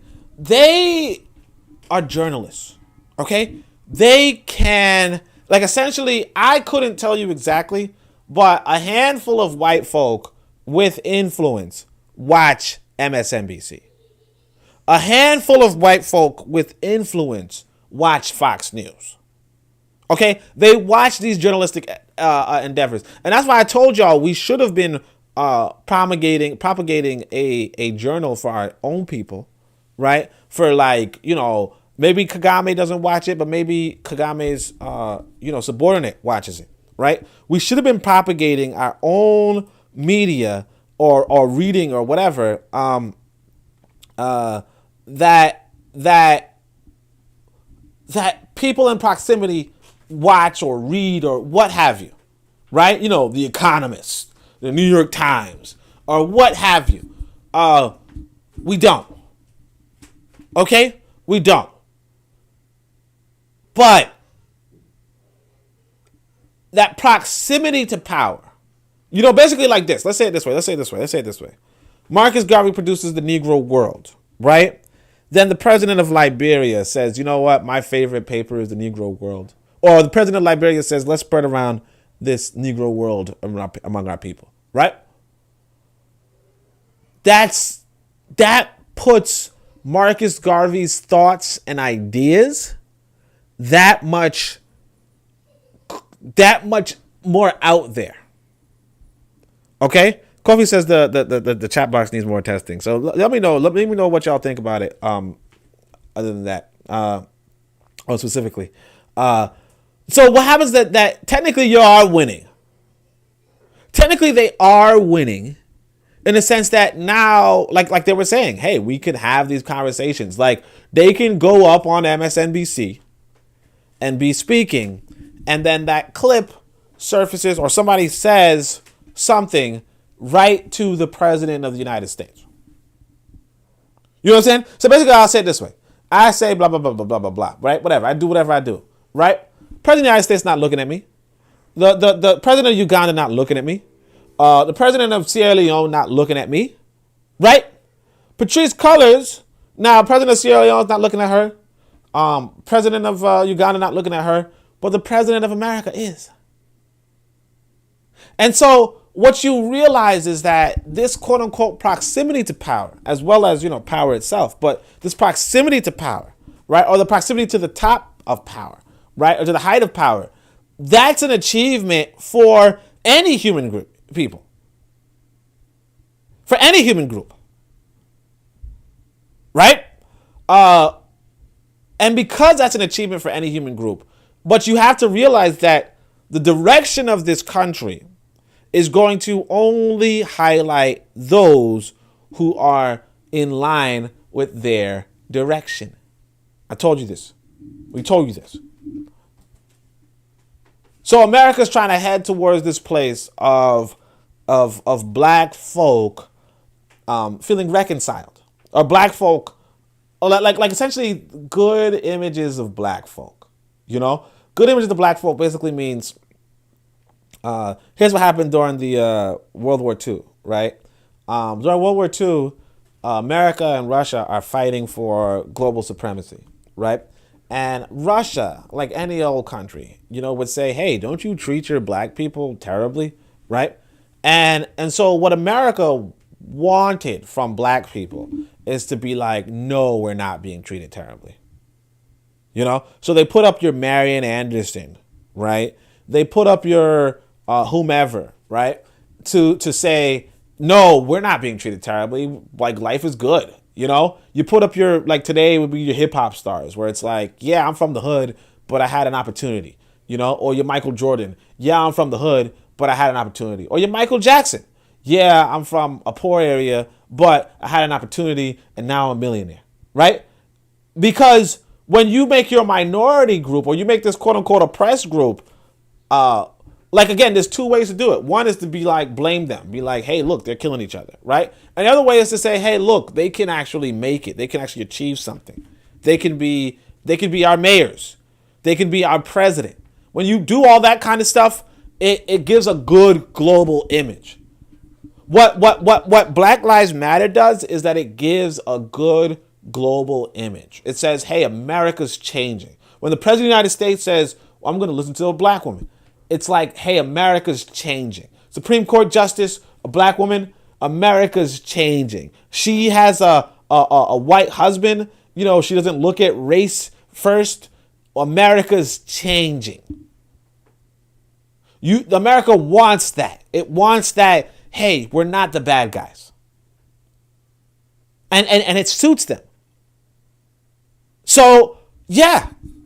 You know, in that paradigm, because we were talking about that yesterday on the Shoot the Breeze, where it's like, you know, like, realistically speaking, if you're like, just imagine you're a white person in charge of America, or in charge of America's public relations, PR, right? It's heading the United Nations. It's voting this way or that way. It's being claimed of biases. It's being claimed of a low Gini or high Gini coefficient, whatever it is. It's being accused of all sorts of stuff, of exploitation, of racism, of so on and so forth. But then the 5-star, the chief of staff, or the general, or whatever it was, whatever that black guy was, is a black guy. You know, the general is a black guy. Colin Powell, whatever he was, he had this position that was, you know, whatever. He's the black guy. You know, like for instance, you know, America's being accused of racism, of attacking Iraq, for, you know, over racist reasons, right? And it's like, but it's a black guy telling you that there's nuclear bombs, and not just any black guy, a trustable black guy.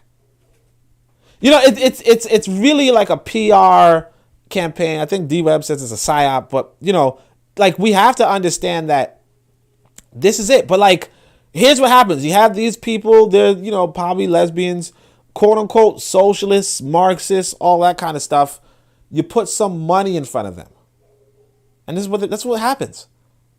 And it's like 9 times out of 10. In fact, I shouldn't even say 9 times out of 10. 99 times out of 100. This is what happens. But, you know, it is what it is, right? Here's the next one we want to go into. This is another of the comrades. So you guys are complaining about this, which is weird. But here's another broke woke example. So he says $100 million for APC nomination form. It just shows we have sold the presidency.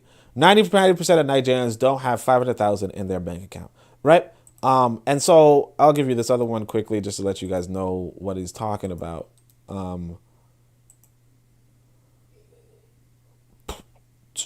So what the fuck? It's the same link? Are you kidding me? Damn, I did the same link. All right.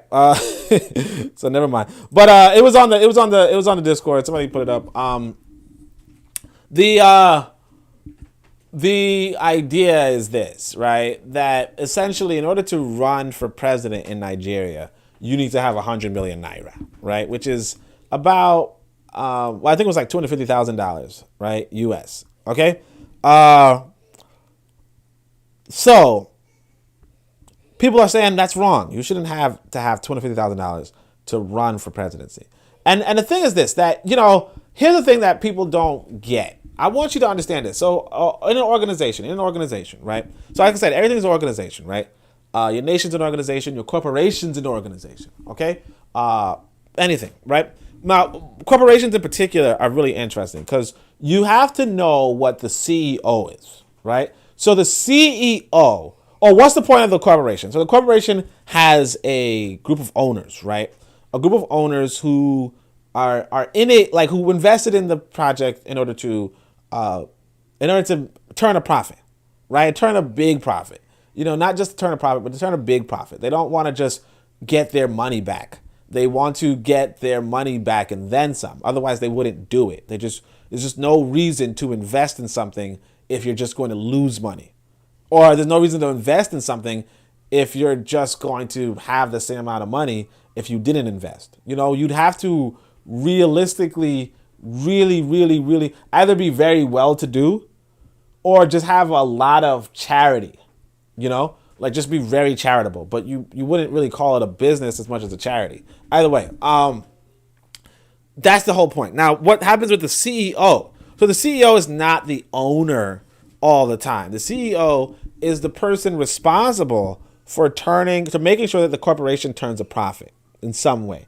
And so one of the main things that a CEO is going to do is try to get more funding. Try to get more funding to then, turn the corporation profitable and, turn more money toward the thing. So basically you want to be able to increase your income, and it could be through more funding, could be through getting donations, could be through making connections. But basically you just want to, your goal is to increase the income in order to increase the profit, right? Just the same for a nation, right? You would want your leaders to also be able to turn a profit on the governmental level, or to increase the amount of income on the governmental level. Obviously, you do want an increased amount of expenditure or a more focused amount of expenditure, but a large degree of your expenditure should be turned towards increasing your income in some capacity, increasing your funding, increasing your intake in some capacity, right? So you have your policing force, or you have your security, your port dock, you have your army, you have your military, you have your educational system, right? But a lot of this is kind of turned towards how can, for the policing force, how to secure the trade, the internal trade. For the warfare, how to secure outside resources, or the diplomacy, how to secure outside resources. And of course, for the education, how to utilize those resources within. All of it has to be sort of calculated. Now, here's the thing. You're not supposed to, you could, if you're individually rich, you could spend, $150,000 of your own damn money to run for an office, right? You could do that. But you're not necessarily supposed to. You're supposed to, if you're running for presidency, you're supposed to be able to get that sort of money. Because that's baby money. If you're talking about responsibility of an entire nation. So you as an individual, should be able to turn up baby money. Otherwise, why would people give you the big purse? If you cannot get a little purse for yourself, why should people give you the big purse? Right? Let me see the comments. Lero says, I know you're not calling Powell a black guy. Laugh my ass off. He is on the line with mixed folk. Well, actually, I didn't know Powell's background. I'll be honest with you. But when President Bush was, when Bush was the president, I was still in high school. I wasn't really paying attention. Legit. That was years ago. You have to go back and look into it. Lero says, come on now, Oni. The reaching to justify that is crazy. Leaders are expected to have the ability to turn a profit, yet some of the most important work is hardly profitable. No. So again, no. Again, so here's the thing. I want y'all, that's what I'm saying with broke wokes, right? Shout out to Lero, right? But so one of the things that I used to do was, not used to do, but basically it costs money to run an election. Okay? That's the first thing we have to understand. It costs money to run an election. You have to print the ballots. You have to collect the ballots. You have to secure the ballots. You have to transport the ballots. You have to count the ballots. You need machines to collect and print and collate and whatever these ballots. You need to pay people to check the people who are voting during that election. You need to make sure that they can vote during that election. You need to have people who are checking their signatures or whatever it is during that election. Their names and addresses and their districts and coordinating their districts and translators and so on and so forth. The elections are not cheap. The idea that anybody should just walk up and you should have an election between 50,000 people Anybody who says, hey, I want to run for president of Nigeria, and you just have an election of 50,000 people on this ballot. First off, then your ballot will have 50,000 candidates on it. So then each election will have a booklet, right, for one choice. Like realistically speaking, not only should the cost be offset by the political parties, and again, remember, this is like a political party. So for instance, one of the things that you have to do to run, like to be on the ballot in New York, I don't think you have to pay. I mean, you might actually have to pay. I don't know. But if you have to have a certain amount of signatures, like when we were doing the Freedom Party, we had to get, I think it was like 50,000 signatures, and it had to be like a certain number of signatures from each New York district. So you had to travel. How are you justifying this presidential prerequisites though? She said, so you have to travel all over New York State to the different like individual districts, whether they were like Albany, Buffalo, so on and so forth. You have to travel all over there and collect a certain amount of signatures, which takes manpower, right? So you have to have that manpower. So Lero, Lero classic, is going to say, how are you trying to justify those presidential prerequisites though? Like seriously. And the thing is this, it's like what black people or what our people tend to not know the adage about is this: put your money where your mouth is. Like, you want to run shit, put some money down. Like, put some money down. You can't, like in the real world, you cannot, and that's the thing with us. We don't put our money where our mouth is. And the thing is that if we collectively see, because like he says, like he says, 95% of us don't have $500,000 in our bank, 500,000 naira in our bank, right? I don't know if this is I would have to do the math. Actually, yeah. So 500,000. Let's just pretend that 50% of us have 500,000. No, 50% of us have 250,000. Or let's say 50% of us have 100,000, right?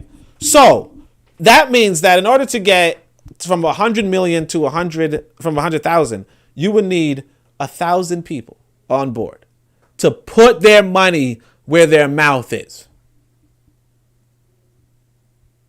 You understand?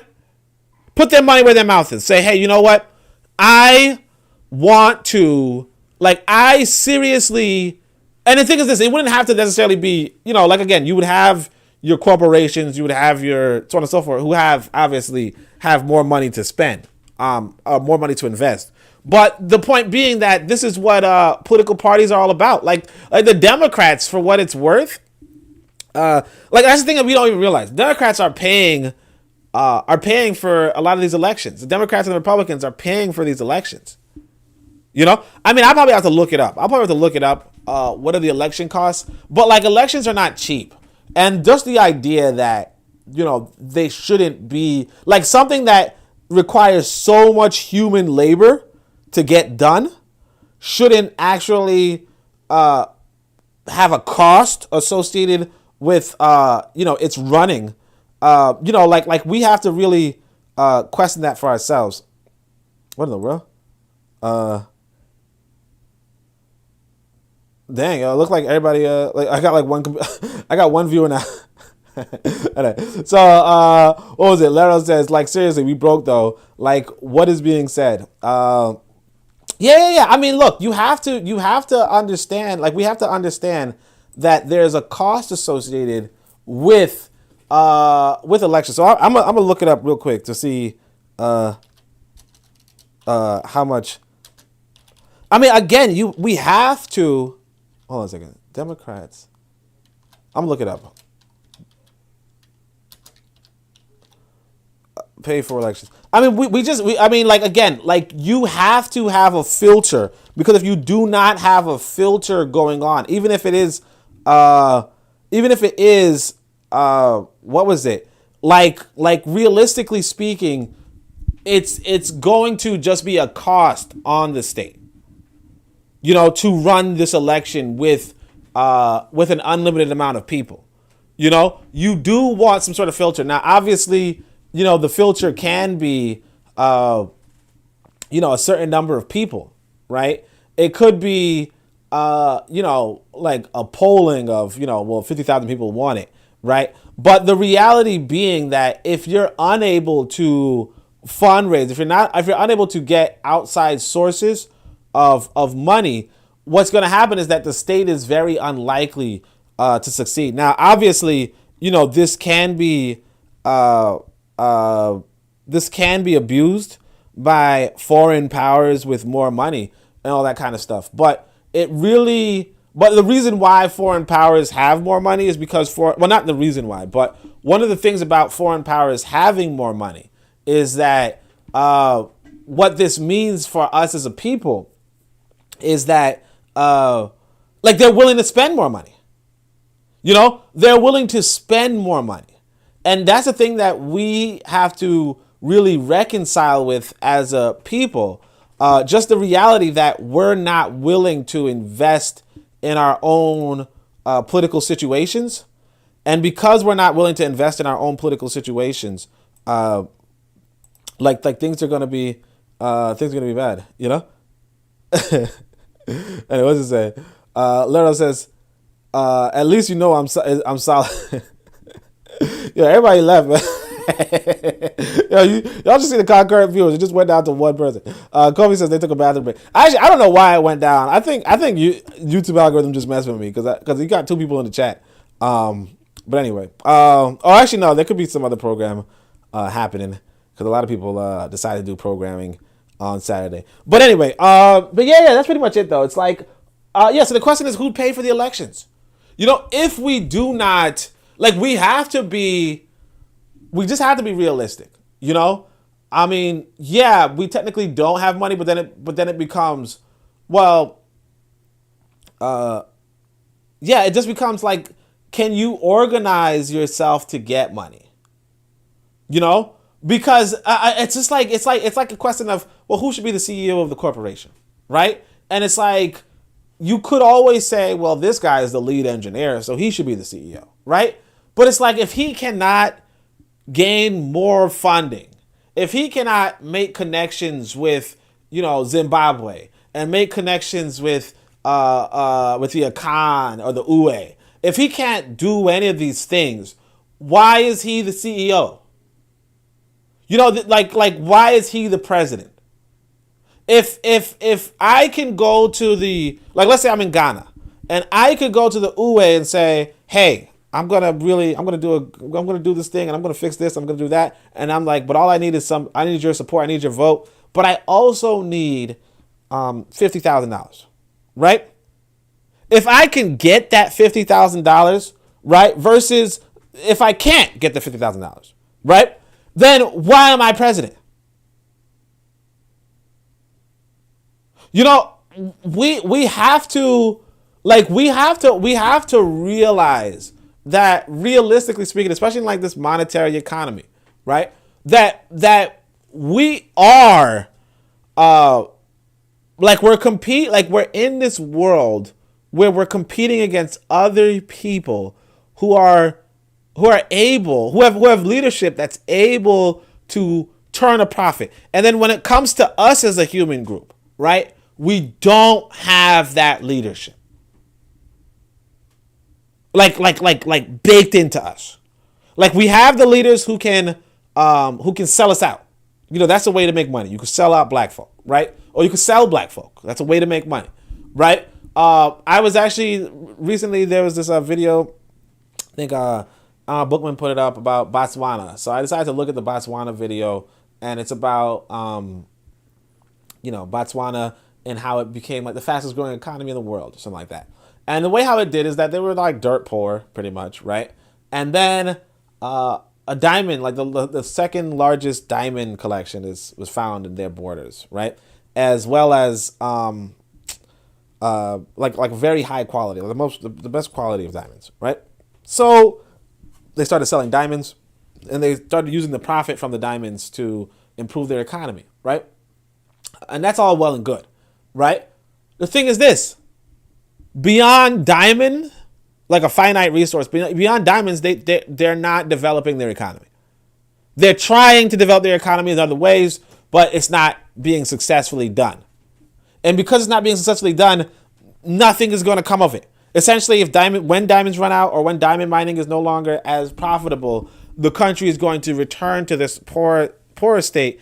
And what's going to happen is this, that the Western world that bought the diamonds from them fairly or what have you, right, is going to continue to thrive because they have other sources of income, whereas this country doesn't. So it really behooves us as a group, right, to investigate how we can have leadership that can turn a profit, like can make our people a profitable people in diverse and a broad way or a broad scheme.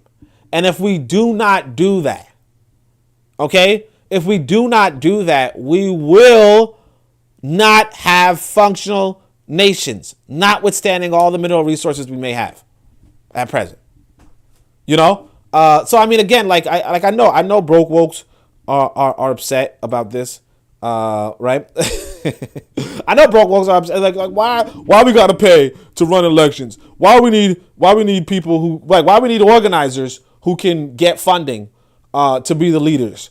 But it's like, well, look, if you realistically put your nation in the hands of people who cannot secure more income, like who cannot secure a greater income, you will have budgets that are very imbalanced.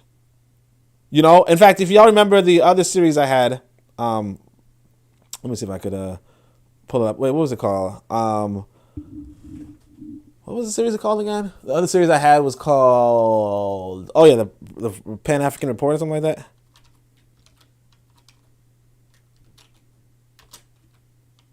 Okay, yeah, Pan-African Report, right? Y'all remember this series, right? This is the real life. You know, like I said, this is not fake life. This is real life. You have GDP per capita. You have the revenue, right? Again, this is Angola. Angola's poor, right? The revenue of the state revenue is that it's $11 billion USD a year is how much they're getting in money, right? And then you say, okay, they're spending $13 billion though. Okay? And so the surplus is they're hemorrhaging nearly $2 billion a year. You see what I'm saying? And this goes on all throughout Africa, every African country. This one right here, Egypt is pulling in $158 billion.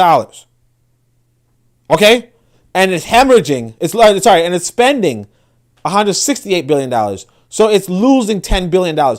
Again, you want your presidents to approve, like you want your Congress and your Congress to write up budgets and your presidents to write up budgets so that this deficit, right, or this becomes a surplus. There's only one country that has a surplus, and that was Jamaica, right? Of all the African nations. One country has a surplus. Look at this, South Africa, hemorrhaging $39 billion. That's how much it's losing. And see, a lot of these revenue is going to be white folk, and a lot of this expenditure is going to be towards white folk too. You want a leader who can pull in a good, like who you give them, because remember, look, like again, we go back to Nigeria. The ask for Nigeria was $250,000. Okay, it's not even on this map. And then when they win the presidency, they will have at their disposal $14 billion. Okay? And then they're going to have to expend about $22 billion.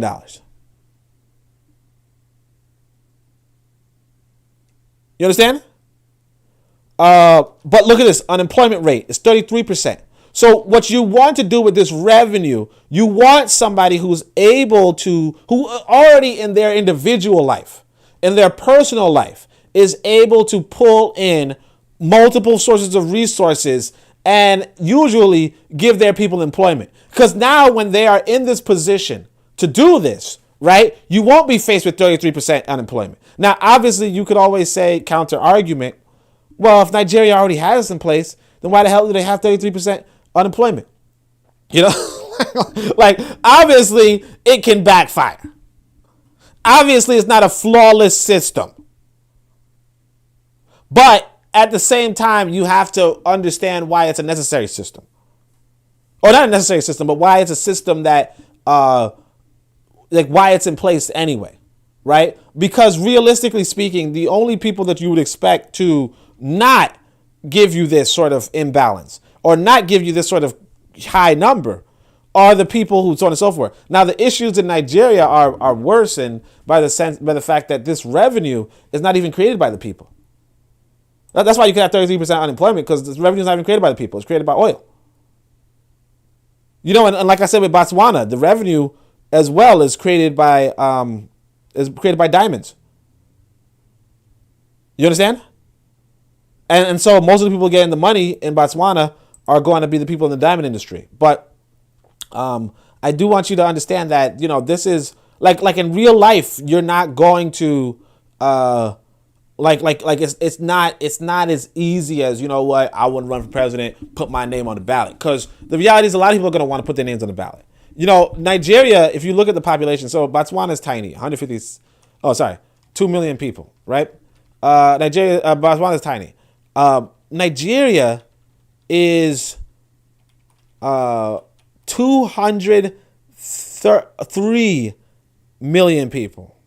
Okay? So what's 203 million people? That means there's 5 times as many Nigerians as there are African Americans. So if you thought African Americans were a big population, there's 5 times as many Nigerians as there are African Americans. In fact, Nigeria is, I believe, the largest so on and so forth African nation, right? That said, what that means for African people is that you're going to have, you could easily, like I said, if you got 1,000 people who, so on and so forth, if you're running to be the leader of 203 million people, right?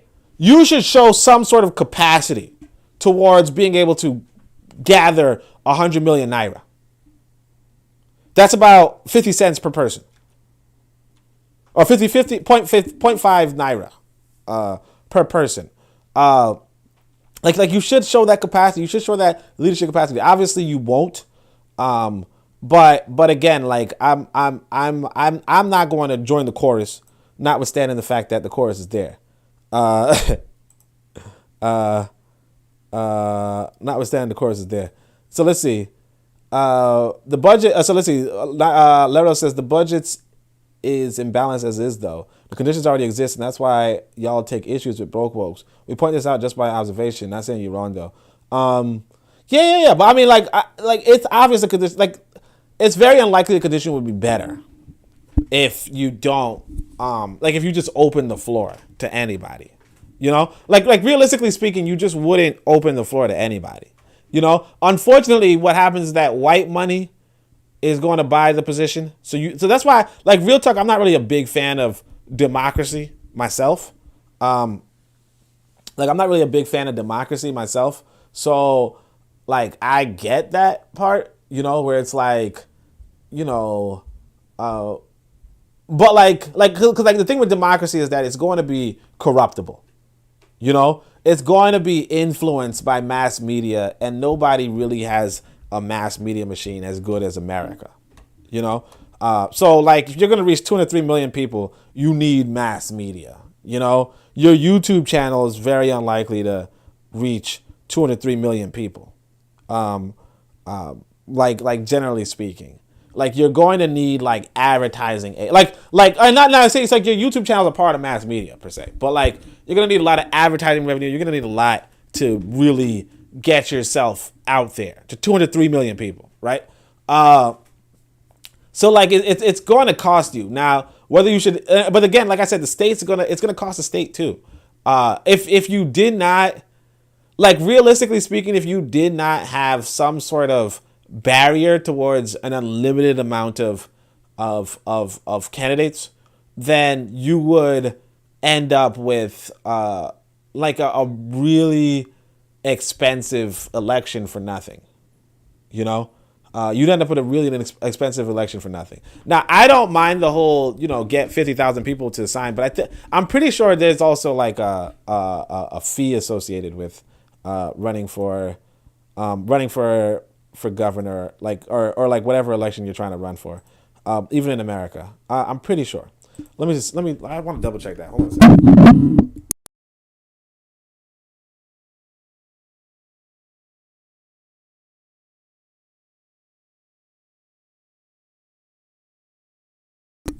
Let's see. So I think, yeah, I guess it's not really showing me with the qualifications for governor. I'm looking at this other page. 10 years, so on and so forth.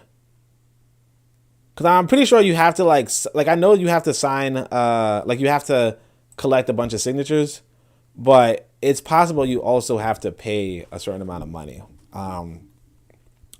But it is what it is. You have to realize that these budgets are like real life, and unfortunately for us as African people is that we're not really training to handle this metric. You know, we're not training to balance state budgets and invest in our own people. And you have to realize this. Look, this is 203 million people, right? They're only producing $13 billion. And the thing is this, these 203 million people are not even producing $13 billion. What happens is that Nigeria is oil rich and these Western countries want oil. So realistically speaking, the oil companies can finance a politician to run in the election. They can afford to finance a politician to run in the election. But, you know, again, like Nigeria is almost a joke. And real talk, like no disrespect to Nigerians, but it's almost a joke. So it's like, yeah. I mean. Look, on the one hand, I'll give you guys credit in the sense of, or at least Lero, since Lero's the only one voting with him out instead of her feet, right? But anyway, I'll give you guys credit in the sense that you know, the oil companies are going to be the beneficiary inside of this sort of economy, but it doesn't necessarily have to be. Okay, what it could be is that you can now have, like, you can really incentivize an individual to cover the costs by fundraising and running a big race against, you know, the oil companies. But again, you know, this is like the real life situation. The real life situation is that people in Nigeria are in a nation that's with an incredibly underproductive population. You know, and I told you guys about this. Make sure you guys check out my return from Ghana, you know, that video where I go into this reality that, you know, you're going to see a lot of people who are just doing non-productive work or just doing nothing, just idling. And it's like, you know, you could say, hey, we don't have any money. Yeah, you don't have it. Like we have to understand economics where it's like you're not going to have any money unless you are practicing some real economic theory, economic principles, and we're not even, like, we don't even know them. Like, I'm telling you right now, like, I'm reading through Wealth of Nations, and a lot of the stuff I didn't even know. And like, you know, you might say, hey, Oni, you know a lot of things. You're a wise guy, and all that kind of stuff. A lot of this stuff is not even popping up in our conversations. And so, like we're really in a terrible situation. We're in a terrible situation where like our chances of victory are very minimal. And a part of it is that we have these broke wokes who are just like, hey, we should have everything. You know, it's like, yeah, like you're not gonna win that way. You're not gonna win with that we should have. But anyway, that's pretty much it. That's pretty much the thing. Let's see right here. Like I said, this is the next one. Y'all don't want an economy. Y'all want to be parasites. So this is more comrades. And you know, you might not, like I said, you might not like it, but like, I'm just gonna tell you like it is. Like I do want to write this next book. I gotta read this stupid Wealth of Nations, but the thing is that I have a paperback. Oh yeah, this is it. Look at this right here.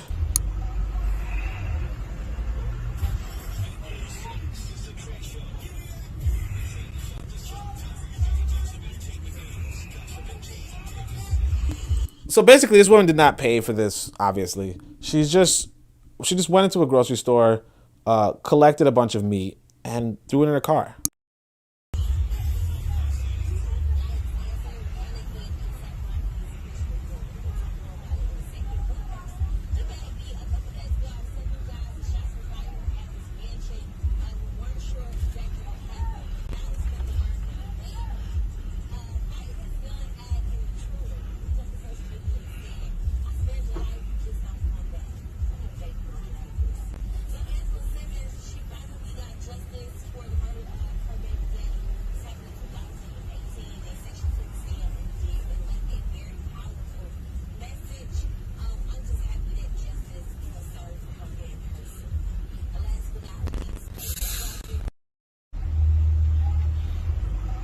All right. So anyway, so you see this? Yo, she's lowering the of her, and you might be like, okay, you know, like I had to ask somebody like, hey, what do you think about that? I asked a few people what they think about this. Some people are like, yeah, stealing is not good. Other people are like, you know, whatever. But here's the thing, right? Well, one is like this: white folk do not want to live. Like I said, white people like a certain type of like. As a matter of fact, not just white people. Like generally, people don't like to be robbed or deprived of things or to have things stolen from them. Obviously, to an unnecessary degree, you know, stealing food to a small extent, like, hey, I gotta survive right now, you know, so I need food right now. That's like, most people will kind of look the other way. I mean, it's not the best thing to do, but most people look the other way. This is a whole bunch of meat, just storing in her bag, in her thing. So I want people to understand this, right?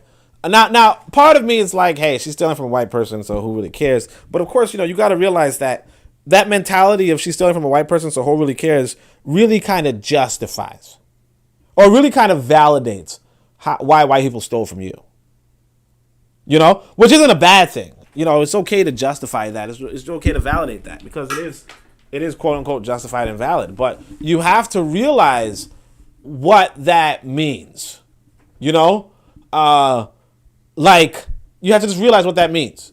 You know, so basically these white people want this sort of quote law and order. They want this order where, you know, you can open a business, and when you open this business, you're not robbed to and from transporting your goods to the business. You're not robbed while you're at the business, right? And this is kind of what you want as an African people. You know, you do not like when we have these businesses, when we have these, like one of the things that happens inside of, like I said, the idleness, right? Like if I went to Ghana and, you know, they left their stores because they have their little shacks that they use the stores or whatever, right?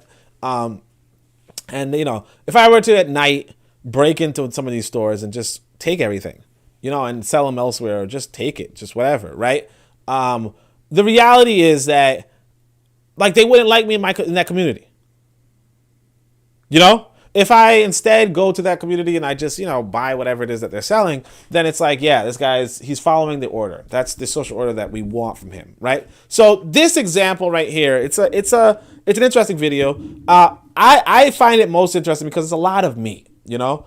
I personally don't like I said, I'm more the low maintenance, not to say low maintenance, but I'll say it this way. So basically there's this, I mean, unfortunately it's a white guy. But there's this guy named Einstein. He's German Jew, I think, right? But what happens with him is that he's like, yeah, I'm not gonna comb my hair.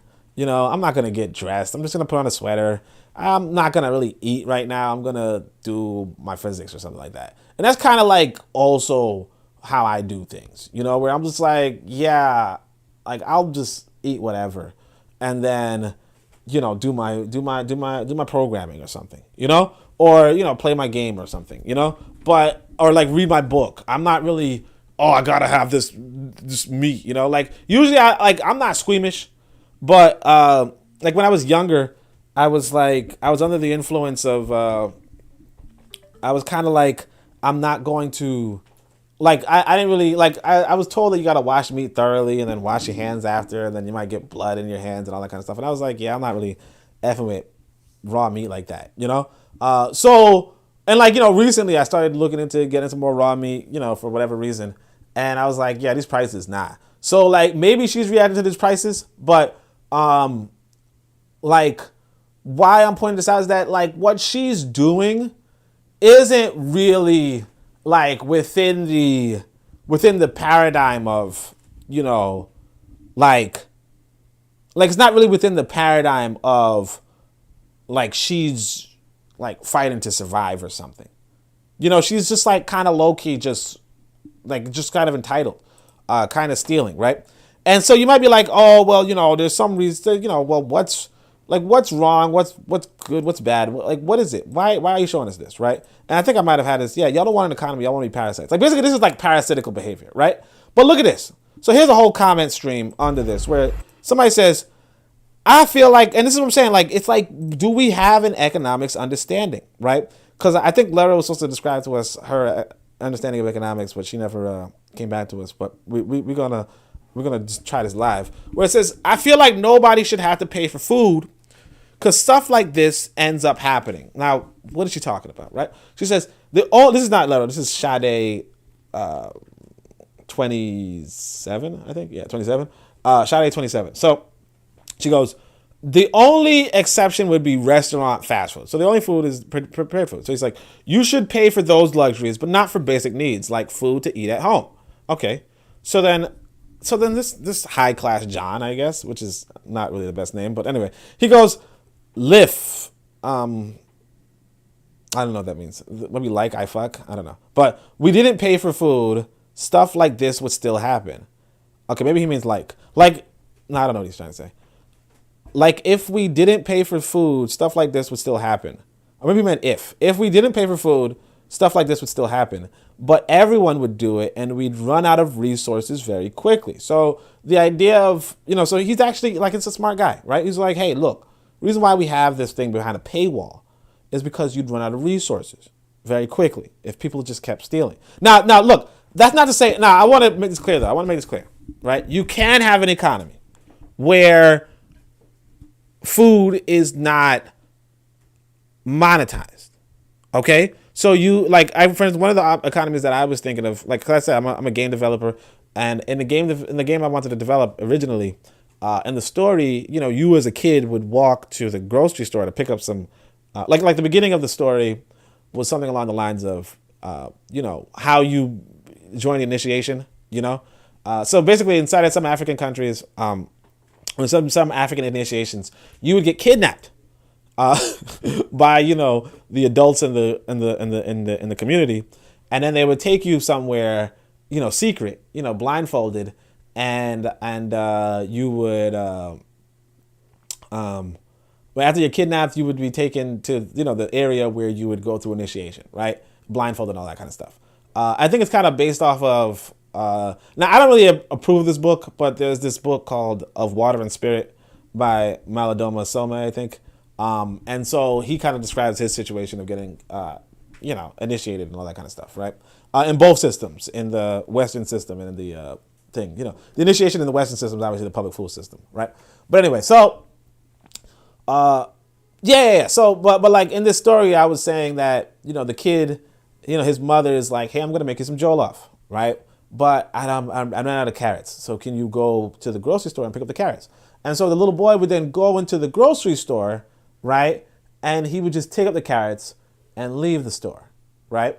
Because in this sort of economy, this sort of world that I would envision at this time, you know, like all the food would just be on display and on, you know, like anybody could grab it. It's not, you know, like it's public food, right? And the thing is that you had public granaries at one point. You had those kind of things at one point. So it's not like that can't happen. The thing is that it's just not this economy, right? And you could argue that, hey, it should be this economy, and that's fine if you want to, but why are you trying to improve, or why are you trying to change somebody else's economy is the question, you know? Why do you go to China and say, hey, let's stop speaking Chinese, let's start speaking Swahili? Like, that's stupid. Like, why are you in China saying that? Just go somewhere where there's, like, go somewhere where they're already speaking Swahili, or go somewhere where there are African people who might have an interest in speaking Swahili. But anyway, so yeah, so he's like, but everyone would do it. We'd run out of resources very quickly. But you need that social discipline. Because again, like, it could be that people wouldn't do this. They would just take what they need and go. But instead, this is the social discipline that, like, it's really not that appealing in a general sense. But anyway, there'd be no restaurants because N-words got all the food at home. And this is another point that's really true. You know, I was in the restaurant one day and I saw, I was in the grocery store one day and I saw somebody from my favorite Jamaican restaurant who was buying a lot of the chicken. And what they do is they buy the chicken, then they bring it to their restaurant and they provide more labor on the chicken in order to upsell the chicken back to us and turn a profit for themselves. Now, the thing you have to realize too is this, that the same meat was produced through human labor, right? Packaging was labor. Cutting up the chicken was labor. Transporting the meat into the grocery store was labor. Stocking the grocery was labor. And of course, growing the chicken and raising the cow was also labor, right? So essentially, all of this was a process. The grocery store purchased this from the farmers, who so on and so forth, and this lady just steals it. So the grocery store kind of loses out on, basically just bought the food for her, and didn't turn a profit. And they were storing it and all that kind of stuff, right?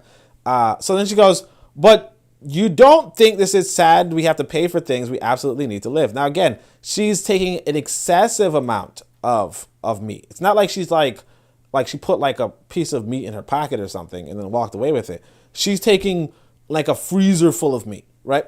All I'm saying is the system is broken and I can't justify letting somebody starve because they didn't have money for food. Now, again, this is not a matter of starvation. See, but this is what I mean by you're not trying to make an economy, but you're trying to have parasites, you know, because it's not an issue of, hey, this lady's going to starve if she doesn't if she doesn't eat, which is like a different story. You know, first off, she's well fed, obviously. Right. And you could be like, well, she's trying to feed her family. Maybe. I have no idea. But notwithstanding, it's like again, like I said, like there's this idea of, well, what about the labor behind it? Because now what happens is that the grocery store pulls up the profit, and then from that profit is able to buy more from the farmers, right? But if it can't buy from the farmers, then the farmer is raising this cow and he has to just kill it and whatever, right? Let me check the comments, see if people are still here. All right, no comments, so let's keep going. Let me see how many people are out of here. I guess y'all don't like when I'm going to comrades, right? Do I got a lot of comrades following me? Is that what's going on? The comrades. All right. So he says, nothing in life is free. This is I think this is a white boy. Nothing in life is free at all. Like thinking. Well, actually, I don't know which one I was going to look into, but I guess we might as well. Yes, it's like nothing in life is free at all. Like nothing can even be free besides air. If it was back in the day, you paid the price by hunting for your food or growing it, and now you can get up. Now you just get up and go to a building with everything you need. Food can't and shouldn't be free anyways. That system could never work. Who's going to process these free items? How would a company pay workers to package and distribute these free items, so many valuables? Yeah. So he says, everyone got free food. How are all those workers going to get paid? Through hopes and prayers? If the workers got food as well, they wouldn't need money for food, so they would buy and sell other luxuries besides basic necessities. But so, again, like I said, like you have to work out these sort of questions, right? So he's like, the workers, the people who are growing these farms or whatever, they would just give away the farm, like they would give away the farm animal, like.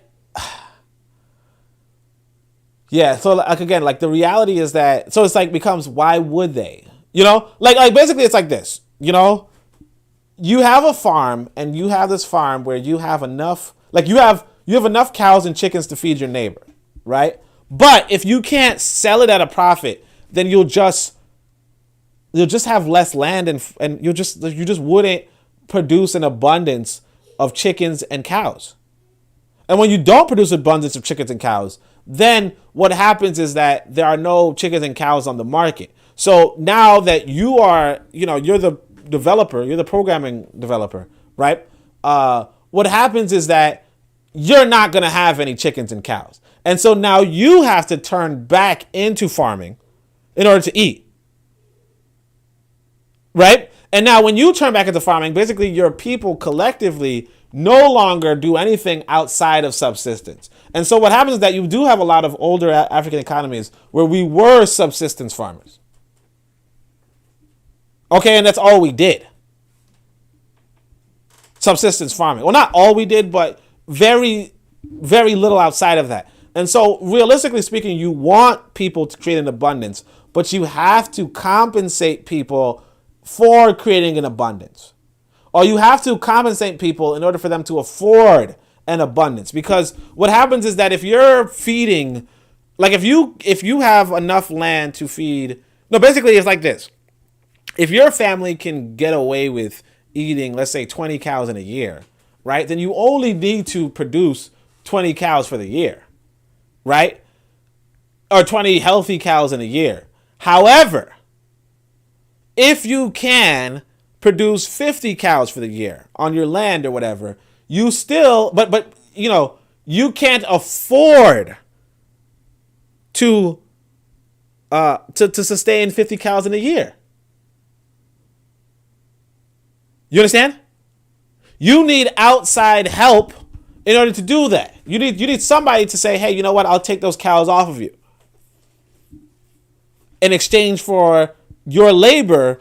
I'll compensate you. So essentially, you know, this goes back to the broke walk where it's like, hey, you know, we shouldn't have to pay for food. But like most people are recognizing, or some people are recognizing, and you'll notice that it's actually white people. If the worker got food as well, they wouldn't need money for food, so they would buy and sell other luxuries. Go ask your job to pay you in food instead of money, and let's see how well that goes for you, champ. I'm saying if that is the way our economy worked, if people worked for food and not paper, and the government could back every paper dollar with gold, we could simply trade and barter with that, but we obviously can't anymore. Yeah, this guy's laughing. Hey, I'd be a dope president, not gonna lie. I mean, okay. It's called life. You early work a farm. I guess you either work a farm and raise your own food, or you pay for someone to do it. You claim fast food eating out is a luxury. So is not having to work a farm, hunting, fishing every day for survival. That is your luxury, and you pay for that. She can beg rather than committing atrocities as stealing. Okay, so again, so like, but you see, like this is actually kind of it. You know, this is actually kind of it. It's like you can't. Like, it's like, to what extent do you want to, like when we talk about economy and economics, like, and we talk about compensating people for their labor, right? To what extent is the farmer owed any compensation, right? So like these pieces of meat or these pieces of food were actual animals at one point. You know, I'm not saying I support, you know, the so on and so forth, right? But they were actual animals at some point. By the way, I think this lady got away, but they're actually animals at some point. And these are animals that are raised for, I don't know how many years. I honestly don't know how long it takes a cow to be raised, but eventually that cow is then butchered and sold into this grocery store where a person can conveniently exchange it, right? That's human labor that's now, I mean, it was compensated already. Obviously, you paid for them. But the people who are compensating these farmers are the grocery stores. You get what I'm saying? They are the grocery stores. And if for instance, we say, hey, you know what? Instead, food should just be handed out to everybody. The reality is this, that if the grocery store is not turning a profit in order to pay these farmers, the farmers are not going to raise animals for years, and so on and so forth. Now, obviously, if you could mechanize the process of farming and raising animals, that's a different story. But at this point in time, that's not necessarily the universal case. Let me see if there's any comments. I know y'all don't like the broke wokes. So Kofi says we still here. Emmanuel Briggs says still here. I wonder why YouTube is telling me that ain't nobody here, but like I got 3 concurrent viewers. YouTube is tripping, man. But anyway, make sure y'all like and subscribe and all that stuff, all that good stuff. I think we actually tying up to the last post, which is going to be shit. So we got the Nevolutionaries. We're not gonna shout out all that other drama, but look here. No white savior co-founder is white. So I just want y'all to realize that this is another one of the enemies within. So, like I said, like this lady before, you might be like, she's not really an enemy, but like real talk, we have to understand what we want from an economy and how we want to raise an economy. And the reality being that, you know, I completely agree with the idea of food is free. The only question becomes, how do we compensate the labor that it takes to raise chicken? How much do we compensate? Because, you know, when you're raising chickens or when you're growing crops, you need somebody to dig into the soil. You need somebody to call the chicken over and feed them. You need somebody to collect the eggs and put them somewhere. Now, obviously, like I said, you can mechanize this stuff. So you can have a state-owned farm that is completely mechanized, and then there's no human labor involved. You just have the chickens producing eggs and having free time and walking around, maybe following a robot or something, who knows. And it's all paid for through, you know, electricity and programming. That's a thing. We can actually do that, you know. So you know, don't really worry about that. And then with that state-owned grocery store, you could just provide all the food for free. You know, obviously you'd put other farmers out of business, right? So you should have this system large enough to handle that. You know, to handle the reality that you would put all the human beings, all the farmers out of business, because you're giving what they are giving, for free. You know, just like how public school put private school out of business, and then you could just, you know, see the ramifications for yourself, right? But either way, yeah, you can do that. The question is, like, you have to build this economy from the ground up, and that's something that we're not doing, right?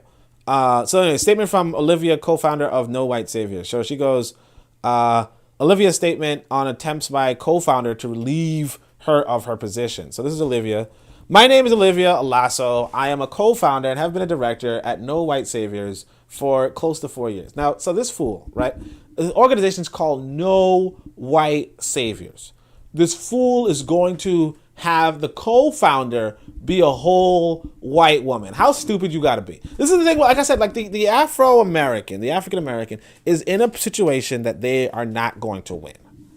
They're not going to win. But anyway, it's a platform I've worked hard for and ensure that as Black people, we have resources and a safe space to share experiences, learn, and dismantle oppression thrown at us by various systems in this heinously unequal world, right? And again, it's not an unequal world, it's just you're in an unequal country. Like and all countries are unequal. But anyway, last year around October, I was reviewing the NSW's bank statement when I noticed that funds had been transferred from the organization's PayPal account to an unknown bank account in the USA. This foreign account was unknown to me and our company accountant. Statements available. I raised these suspicious monetary transfers with my co-founder, Kelsey Nielsen. I forgot to look up her picture. I don't want to look up things right now because you never know what's going to happen. Let me actually look it up. Kelsey Nielsen. I fuck her. Who cares, right? Who controls and manages the login details of our online payment banking platforms. Now look at this stupid idiot. You have a white person, no white saviors, and then you're going to have them control and manage the login details of your online payment. Like I said, like we're not listening. See, we say, hey, look, anybody should be the leader. Don't matter if you have money. Don't matter if you don't have money. Anybody should be the leader. And then they do this stupid shit. And the white people just move into the position of, hey, you know what? Let me stay right here where the money's at. You know, imagine this is Nigeria. And you just got any old fool sitting up. Oh, well, you know, shit. You know, like any old fool. I won the election. You know, it was a good thing I had to pay nothing. But I don't know how to handle finances, so I'm going to give this white boy all the login information for Nigeria. I'm going to give this white boy. And this happens in real life. And I mean, I know you're saying to yourself, but this already happens. What's the difference? You know, and it's like, yeah, you know, it does. Like, we're in a shitty position, but you got to understand that, you know, just being shitty, like being shitty is not an excuse. So look, she said at first she tried to feign ignorance, but on insistence, she admitted that she had made the transfer. So at first you go to the white lady, hey, why is this money? I don't know what you're talking about. Fuck it. Yeah, I did it. What you gonna do? Stupid. Why the fuck you give me this information? Like, you said no white saviors. Why would you put me here? And so she goes, her excuse was the funds were meant to clear a loan she acquired when the organization was just starting out. She had never mentioned this to me prior. So look at this. Organizations start off with money already. So this white lady has to pay out of her pockets. Oh, that's her excuse. But she has to pay out of her pockets. You know, say, look, in order for this organization to run, because you motherfuckers think that nothing is about money. You guys don't understand that you're in a monetary economy, right? You're in a monetary economy. You can have free food in an economy, but if you do have free food, you're going to undercut the farmers. And when you undercut the farmers, you're not going to have any farmers. So unless you have a lot of people who are willing to work for free on farms, which you don't, and those are called machines or slaves. But if you don't have machines and you don't have slaves, you're not going to get free food. You got to think your way through it. You got to think through it. You know, you have to have a system in place. Now, you can't have a quota system where it's like, hey, look, you're only entitled to so much food, so much free food, and then after the free food, you have to pay for it. Maybe then you'll have the farmers. But again, you have to organize the economy from the bottoms up or from the top down or whatever. But you have to organize the economy holistically to fit your vision. And you can't just superimpose your economic will on an economy that's already standing. So this white woman's like, look, stupid black person, Olivia, we have to pay for things. And when you wanted this organization, when you say no white co-founders, look, I had to pay out of my damn pocket. And you didn't know this shit. How the fuck you ain't know that you need money to run shit? But it's all good, right? And I'm not siding this cracker. I'm just saying that this is how it is. So black girl's like, I was very disappointed. And after much in-house discussion, right? And she's going to continue. After much in-house discussion, we agreed that going forward, all the organization's finances must be streamlined. See how stupid, like what? And see, the thing is this, it's like, we agree that we're going to have, like, we want to control the purse too, but you don't contribute to the purse. And you don't see a reason to contribute to the purse. You want to have the purse. It's just like what I said with Nigeria. You want to have $11 billion out. You want to be able to spend $11 billion or $13 billion, but you can't collect $100 million. Oh, sorry, not even $100 million. My fault. You can't collect $250,000, but you want to spend $13 billion. You can't collect $250,000. You can't organize your life to have $250,000, but you want to be the person to spend $11 billion. And you don't see nothing wrong with that. You're like, yeah, I should be the one spending $11 billion. I can't get $250,000 for myself, but I can't risk $250,000 for myself. I don't believe in myself enough to risk $250,000 or even more, because you have to run ads and that kind of stuff. I don't believe in myself to risk that much money, but I do believe in myself to risk $13 billion of 200 million people. And realistically, it's not even 200 million people. It's just the oil companies. But, it is what it is, right? All efforts have been consistently frustrated. Unfortunately, all efforts to do this have been consistently frustrated. Let me see the comments, see what y'all saying. Yeah, Emmanuel Briggs laughing. Wow, the irony of it. Laugh my ass off. Yeah, you already know. See, I got to find a way to get this. See, this window is not always on top for me. I don't know how to do that. Actually, I'm going to have to get a add-on. That's what I'm gonna do. All right. So anyway, after the encounter, I noticed a deliberate effort by Kelsey Nielsen to undermine and frustrate my presence on the team. She would scream at me in the presence of our team, which is like a white woman thing. But it's like, why do you have a white woman on your team? And the reason why she had a white woman on the team because white women knew money. I'll tell you, black folk, we're not listening. See, because the broke wokes, and the leros will tell you, hey, why is it about money? Why is it about money? Because the thing is this: if you don't know about money, you're gonna go to the people who do. If you don't know how to run an economy, you're going to go to the people who do. And when you go to them, you're going to fucking lose because you gave them the purse. You have to understand. We have to understand this. We might not like it because, like, when I was younger, when I was a kid, my dad would be like, here's some money. And I'd be like, no, Dad, I don't need any money. What am I going to do with money? I don't need any money. I'm already happy. I'm already content. Why would I need money? Right? Now, if you guys send me some money, I'm like, thanks. I mean, the only time I ever refund people, because sometimes people do send me money, and I just refund them because they assholes, like they're people I don't like. And if you send me money and I don't like you, I'm gonna send you the money right back because I don't need your fucking money. You know what I'm saying? like I don't need money that bad. If I like you, if you send me money and I like you, I'm keeping that. I'm not complaining. I'm like, yeah, thanks, man. You know, good looks, right? You know, but if I don't like you, I'm just gonna send it right back to you because like if I feel like you're a piece of shit, keep your money. You know what I'm saying? Fuck you, man. You know what I'm saying? Like, and I know that's how it is. I can show y'all. I can show y'all the refunds. But anyway, but what I'm saying is this, right? This guy, I mean, this lady, like, essentially, if you don't understand money, but you're in a money system, right? Or if you're just in a system, if you're just in a world where you need to compensate people. If you don't understand this, if you just have a good idea, let's have a safe space. You know, how are you gonna get the building?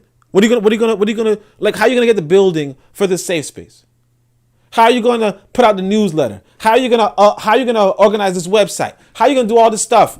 Can you program a website? Can you program the kids cartoon you're thinking about?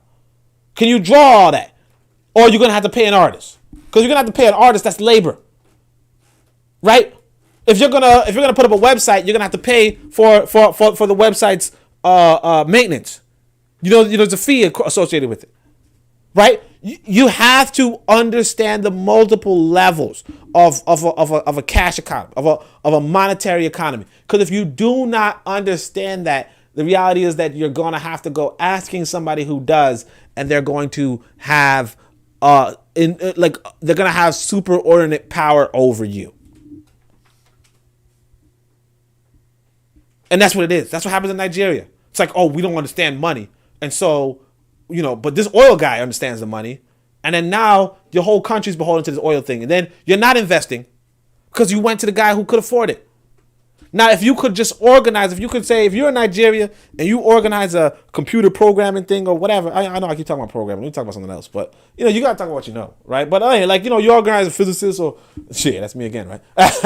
Yeah, boy. All right, no, but like you organize photography, whatever, and you know, you got this team and you got this diverse. You could have photography opportunities and program opportunities and this opportunity, that opportunity. You could have all that inside of your economy. And that could fix your country.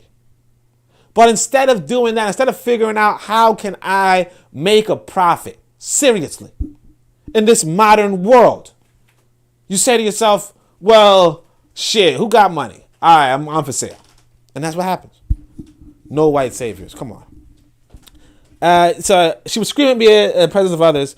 She got away with making unilateral decisions by throwing temper tantrums, undermining me and frustrating my ability to act in my capacity as a director of no white saviors. This is a whole white woman. Because I'm reading this, I'm like, it can't be a white woman. It can't be a white woman. She didn't say she was a white woman, so it can't be a white woman. Why would you have a white woman? She employed manipulative means of bribing and offering favors to team members to win their loyalty. By the way, this white woman also slept with some black woman's husband. Like low key. Anyway, and she's gonna talk about that. All the while continually insinuating to all and sundry that I don't even know what sundry means, whatever. No black woman could do the work she does or has the same skill set as hers. And the thing is that she might not even be capping. Because again, you have a lot of broke wokes who are sitting up, you know, like, hey, I have a good idea. I have so on and so forth. But they don't have the skill set. They don't have the skill set. And when you don't have the skill set, you end up with these sort of situations where you need people with the skill sets. This is why I tell you, study the literature. Okay? But don't just study the literature, study economics. Study politics, study culture. Study ethics. These are the topics I tell you guys to study. Go and study these things. Because you have a lot of ideas. They're good, they're bad, they're whatever. They're ugly sometimes. Okay? But the reality is this. You're in a competitive world. You're in a world where people are looking for compensation. And you're not going to win with just good ideas. So when she says no black woman could do the work she does, right? She might not even said that. Like she said, she's insinuating. Right? But she's just telling y'all, look, y'all a bunch of fucking broke wokes. Y'all not putting up no fucking money. Y'all not collecting no money. Y'all not moving for no money. Y'all just want to sit around and say, yes, girl. which is fine. Go say yes, girl, but somebody needs to put some motherfucking food in the fridge. You know, y'all like, hey, we would like some Jollof. You want to support the black owned? Yeah, you want to support that company? Sure. They're catering for $300. They're catering for $300 fucking dollars. And if you just bring in the community members and say yes, girl, you're not collecting no $300. You know, there was a sister, in fact, she not saying that nobody has a skill set, but there was a sister who has a skill set. She's running something for black women or something like that, right? And I put on the Discord before, and she's like, you know, like it's like they give out money to black like new mothers or something like that. You know, you're a new mother, they give you money. You're a black woman, so on and so forth. She has to write to rich people to donate money. She has to, they call them like grant proposals or something like that, or funding proposals, right?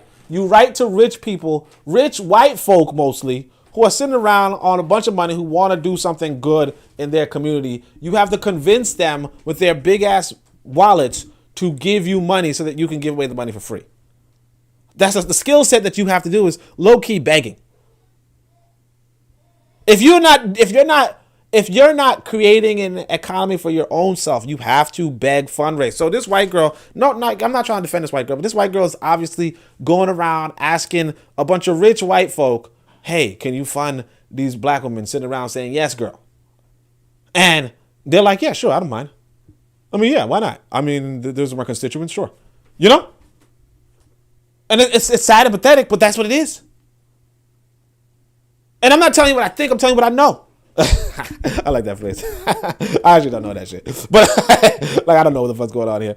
But anyway, let me see the comments. No comments. All right. So it says the harassment continued both inside and outside the workspace. 9 months ago, I had a baby, and like most nursing mothers, look at this excuse. Like, she's like, I had a baby, so I didn't have to work. I couldn't work as much. And this white girl's still working. You know? Nursing mothers, I have been striving to find balance as a return to a full working capacity. During this time, Kelsey has been extremely insensitive to my needs. Like, nobody gives a shit about your needs. They're running a fucking business. You know, that's the thing I'm trying to say. Nobody gives a fuck. They're running a business. Work-related harassment was known, and I've been navigating it, but I wasn't prepared for personal attacks on my newborn baby and my husband. All right, like, I don't really care. But anyway, she also constantly implied that I was too lazy to get any work done. She hasn't, and you know, when a woman says implied, you know, you gotta like take that with a grain of salt. No disrespect to women, and obviously I'm a side with the black woman regardless. I'm just letting you guys know. I'm letting you guys understand. Like if this was a situation where I was involved, I would side with the black woman regardless, right? Even though I know she's wrong. You know, I would either side with her or just stay out of it. Real talk. You know, I would just stay out of it because it's like when you know a sister's wrong, you just gotta stay out of it. You know, when she's right, you back her out. When she's wrong, just look the other way. You know, so like. If I saw this shit, like where she's, like I don't know if she's right or wrong here, real talk. But you know, so like I'm just saying, like personally, if I was here, but just reading this thing to y'all, like you know, again, you brought this white woman in, you know, and you brought her in for a reason, but you brought her in, right? And so it's like it's kind of like why the fuck did you bring her in, you know? Like I can't really like. There's so many problems that you can avoid by just not bringing white folk into the seats. But that's why I tell y'all about the Uncobia and about, you know, quote unquote, my Pan-African vision, where it's like, realistically speaking, you just don't put white people or mulattoes, but white people into positions of power. You just don't do it. You just don't do it. Now, what that means in regards to our lack of skill set means that we have to re-educate ourselves and create, you know, and acquire the skills that we have to. But it also means just don't do that. Now, she just did the dumbest thing, because this white woman's the co-founder. So they founded this together. That's how stupid this is. But anyway, she also constantly implied that I was too lazy to get any work done. She's insulted me in more ways than I can count. I avoided any confrontation to preserve my mental health, yet she continued to minimize and sabotage my work. So you already know she's a whole past me. So it's like, you know, it is what it is. Like, this shit happens to people who are just don't listen to the nationalists. We tell them, hey, leave these crackers alone. They're like, no, I'm going to co-found this with a white woman. And then the white woman just comes around and bites you. And you're like, why did she bite me? Because we told you she was a ferocious beast. We told you this. But anyway, I started this week in her characteristic fit of anger, What? Characteristic. She had a characteristic fit of anger, and you gave her the freaking purse. But it's like what is wrong with you? Y'all don't even listen to yourself. Anyway, Kelsey sent me many threatening messages informing me that she had called a board meeting to relieve me of my duties and remove me from my position. She has made attempts to criminalize, demoralize, and demonize me. What's particularly disappointing is the hypocrisy, lack of integrity, and accountability, right? And we're just going to finish this off. And by the way, this is the last prompt, so, I appreciate everybody for sticking with me. Wait, what the fuck? Oh, okay, there's more. But wait, all right, anyway. As this situation progressed, Kelsey weaponized her access by logging me out of the organization's Instagram account. Like, how stupid you gotta be giving this white woman all this power. Changing the login details and recruiting people to thwart and create narratives that demonize me and glorify her. Now, this is what I want you to understand about this, though. This was a quote-unquote good white person before. And this is what I want you to understand about powers that, you don't, like, that's the thing. This is different between you and them. Like, you could be a quote-unquote good black person, but they don't give you enough power to do anything you want. This woman has the ability to log you out of your own organization's social media. To log you out your own social media's account. And then recruit people. Like, it's just whatever. She's very sly and knows exactly what she's doing. Wielding power. Like, why does she have power and violence in a space that is supposed to be about black people and challenging white supremacy? Right? I will no longer be silent. This ends here. Olivia Alas. And then look at the name of this group. Co-founder Kusimama Africa. Kusimama Africa. You have a white lady co-founding Kusimama Africa. Director of Sankofa. Oh no, maybe, yeah. No. Maybe it's not Kusimama Africa. Probably just No White Saviors. But she's the co-founder of Kusimama Africa, which I tell you, like, you a single brother, you probably go down to this location called Kusimama Africa, and you're like, yes, that's the kind of sisters I want, like, they about that Africa. Director of the Sankofa Pan-African Library. Like, you're like, yes, want to talk to a sister who's the director of the Sankofa Pan-African Library. Is she out of my league? She's she's the director of the Sankofa. She's the campaign director for No White Saviors with a white person as the co-founder. Come on. Like, like I said, like, you got to know that, like, black folk in America could just be like, yo, I'm Africa. So this right here is right here. So remember another black woman at So Natural, another black woman already confirmed that Kelsey flew her husband out with the No White Saviors funds, then sent her a cease and desist where she spoke out. Alrighty. Soon all the pieces will come together. If Olivia allows me, I'll post more receipts of this conversation. This is the last one we're going to do, by the way. I don't want to do the other one. I don't think I read it. But look at this. Amplifying my homegirl, Deanna. Like, this is how, like, these black women. Yo, you had this white girl come up in this motherfucking organization and take this woman's husband. Okay? So natural. Like, so it's like a natural, probably a natural hairs thing, So you got these women that are like the forefront of the conscious movement in America, in a sense. Well, not really, but you get what I'm saying. So Natural, with her lawsuit, she is finally coming forward. I know she's been through it. Been on the phone with her for a year now. Kelsey slept with Deanna's husband, flying him to Uganda with what looks like using No White Savior PayPal funds, according to the receipts that it was sent to me. Then proceeded to sue the wife of Deanna for upwards of $50,000, attached to the cease and desist. As of 5 minutes ago, when I tried to talk to her, Deanna had to pay $7,000 to try to defend herself and is still out of that money. Like, this is what's going on with our people. It's just like, yeah.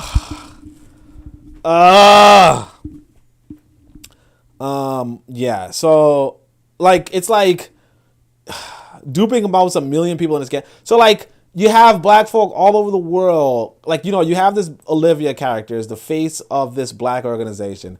Black people are putting forward money, and this white girl has the purse. It's like, and then the white girl is not only just has the purse, she's using this money to fly, to get this black man flew out to Uganda, right? Sitting up in Uganda with this dude and fucking him. And black folk are... All right, whatever. You guys got me. This is the enemies within. This obviously is Olivia. Obviously. I mean, obviously you got... Because Olivia brought in Kelsey. So it is what it is, right? Let's see the comments, and then we're going to probably end this thing. Emmanuel Briggs says, she figured out very fast that life doesn't give a fuck if you're not ready. Yeah, if you're not ready, like that's what I'm saying. We have to be serious. We're not really trying to be serious about this black liberation stuff. We like to use the word. But we're not serious. We're not talking about how do you I like the idea of free food. I like the idea of free food. You know, I like the idea of, like I said, I was gonna put that in my freaking video game, right? I like the idea of going to the grocery store, picking out stuff, but I also understand the idea that a farmer is not gonna just there's no human being is gonna sort of raise animals to give them away without some sort of community compensation in some capacity. Right now, again, it's not to say that it doesn't happen. Of course, in Africa, like I said, you have the granary system, and you had the you have people who their wealth is based off of cows and cattle and so on and so forth, and you have communities where they eat collectively. You know, they don't eat individually. So this woman wouldn't be hoarding food; she'd be cooking it and then giving out the food. She wouldn't just be hoarding it.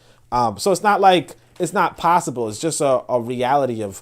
Are you at that sort of political state in order to have that economic reasoning, right? Kofi goes, true, we need to talk about how things are funded and developed. That's it. You have to talk about how things are funded and developed. Because I would love I think the broke wokes, they have this vision, but they're not really connecting the dots of how it's going to happen, right? Emmanuel Briggs says, I can't believe black folks still need to be taught that infiltration from outside of your organization will be your downfall. And Kofi says, you can't make this shit up. Yeah, you can't. And the sisters are trying to make it seem like this white woman is the problem. And the white woman is, obviously. The white woman is always a problem. But the reason why she's a problem is because you guys give her this sort of authority. You give her this sort of power. You give her all, you just hand it to her. And it's this is why white folk don't have a problem. This is why white folk don't have a problem. This is why white folk don't hate you anymore. They don't hate you. I mean, they hate some of you, obviously, but they don't hate you because you make their lives easier. This white woman can now fuck a black dude in Africa off of your pocket. You will collect money. You will be the face of an organization, get a whole bunch of stupid black women, right? Because it's going to be mostly black women, and mostly stupid women, or mostly stupid people. Right? So mostly stupid black women, right? To pay for this woman to go get some black dick in Uganda. One of the natural women's husbands. I feel like I'm gossiping. But they're just damn, how fucking stupid you gotta be. Trust a white woman with your whole organization. She's sitting at the table. Now, see, my black ass, I'm telling y'all already, if I'm sitting at a table, this white woman starts screaming, I pull her dumb ass out by her hair. I'll pull her goofy ass out by her hair. Security, escort this dumb ass out of here. Why the fuck does she have access to anything? That's it. What the fuck are you talking about? But people so goofy, they letting their husbands go over then they're getting sued to pay 50,000 grand, and they take a 7 grand. And that's, you see the money they got. Man, Briggs is another weak brother falling under the skirt of a white woman. I don't know about no brother, but yeah, a weak motherfucker falling under the skirt. But and I mean, I didn't even look up this Kelsey character. I should have probably this old hag, who knows, or this young hag, Karen. But it is what it is. This is the reason why I put this under the evolutionaries, right? The reason why I put this under the evolutionaries is because the reality is these people are not going to come. A lot of the people in the States are not going to do any sort of revolution. They're not going to do any sort of revolution. They're not going to really transform, change anything. That's why you don't listen to them. You don't listen to them. You just know. So that you notate. So that people around the world understand, hey, you know what? If we really about something, we got to know how to not do what those motherfuckers are doing. Natural movement. Hey girls, look at my hairstyle. Oh, I'm 4C. And look, I'm so beautiful, and we gotta embrace our inner beauty. Oh yeah, that white woman, yeah, she's cool. She's going to Uganda with my husband. It's all good. The fuck? Yo, you can't make this up. But anyway, thanks family for coming through. Let me know if y'all got any advice on this chat box and all that kind of stuff. I could technically change the code in order that it's always up. Some people say that's like Twitch style. I don't know if y'all ever saw Twitch, but that's how they do it on Twitch. I don't really go on Twitch, but I know, like, I've seen people live stream videos and all that kind of stuff. But other than that, appreciate everybody's time. And until the next podcast, Shem Yem Hotep, Anku Ja Seneb Neb, Amen, Ma'at, Dua Netcher.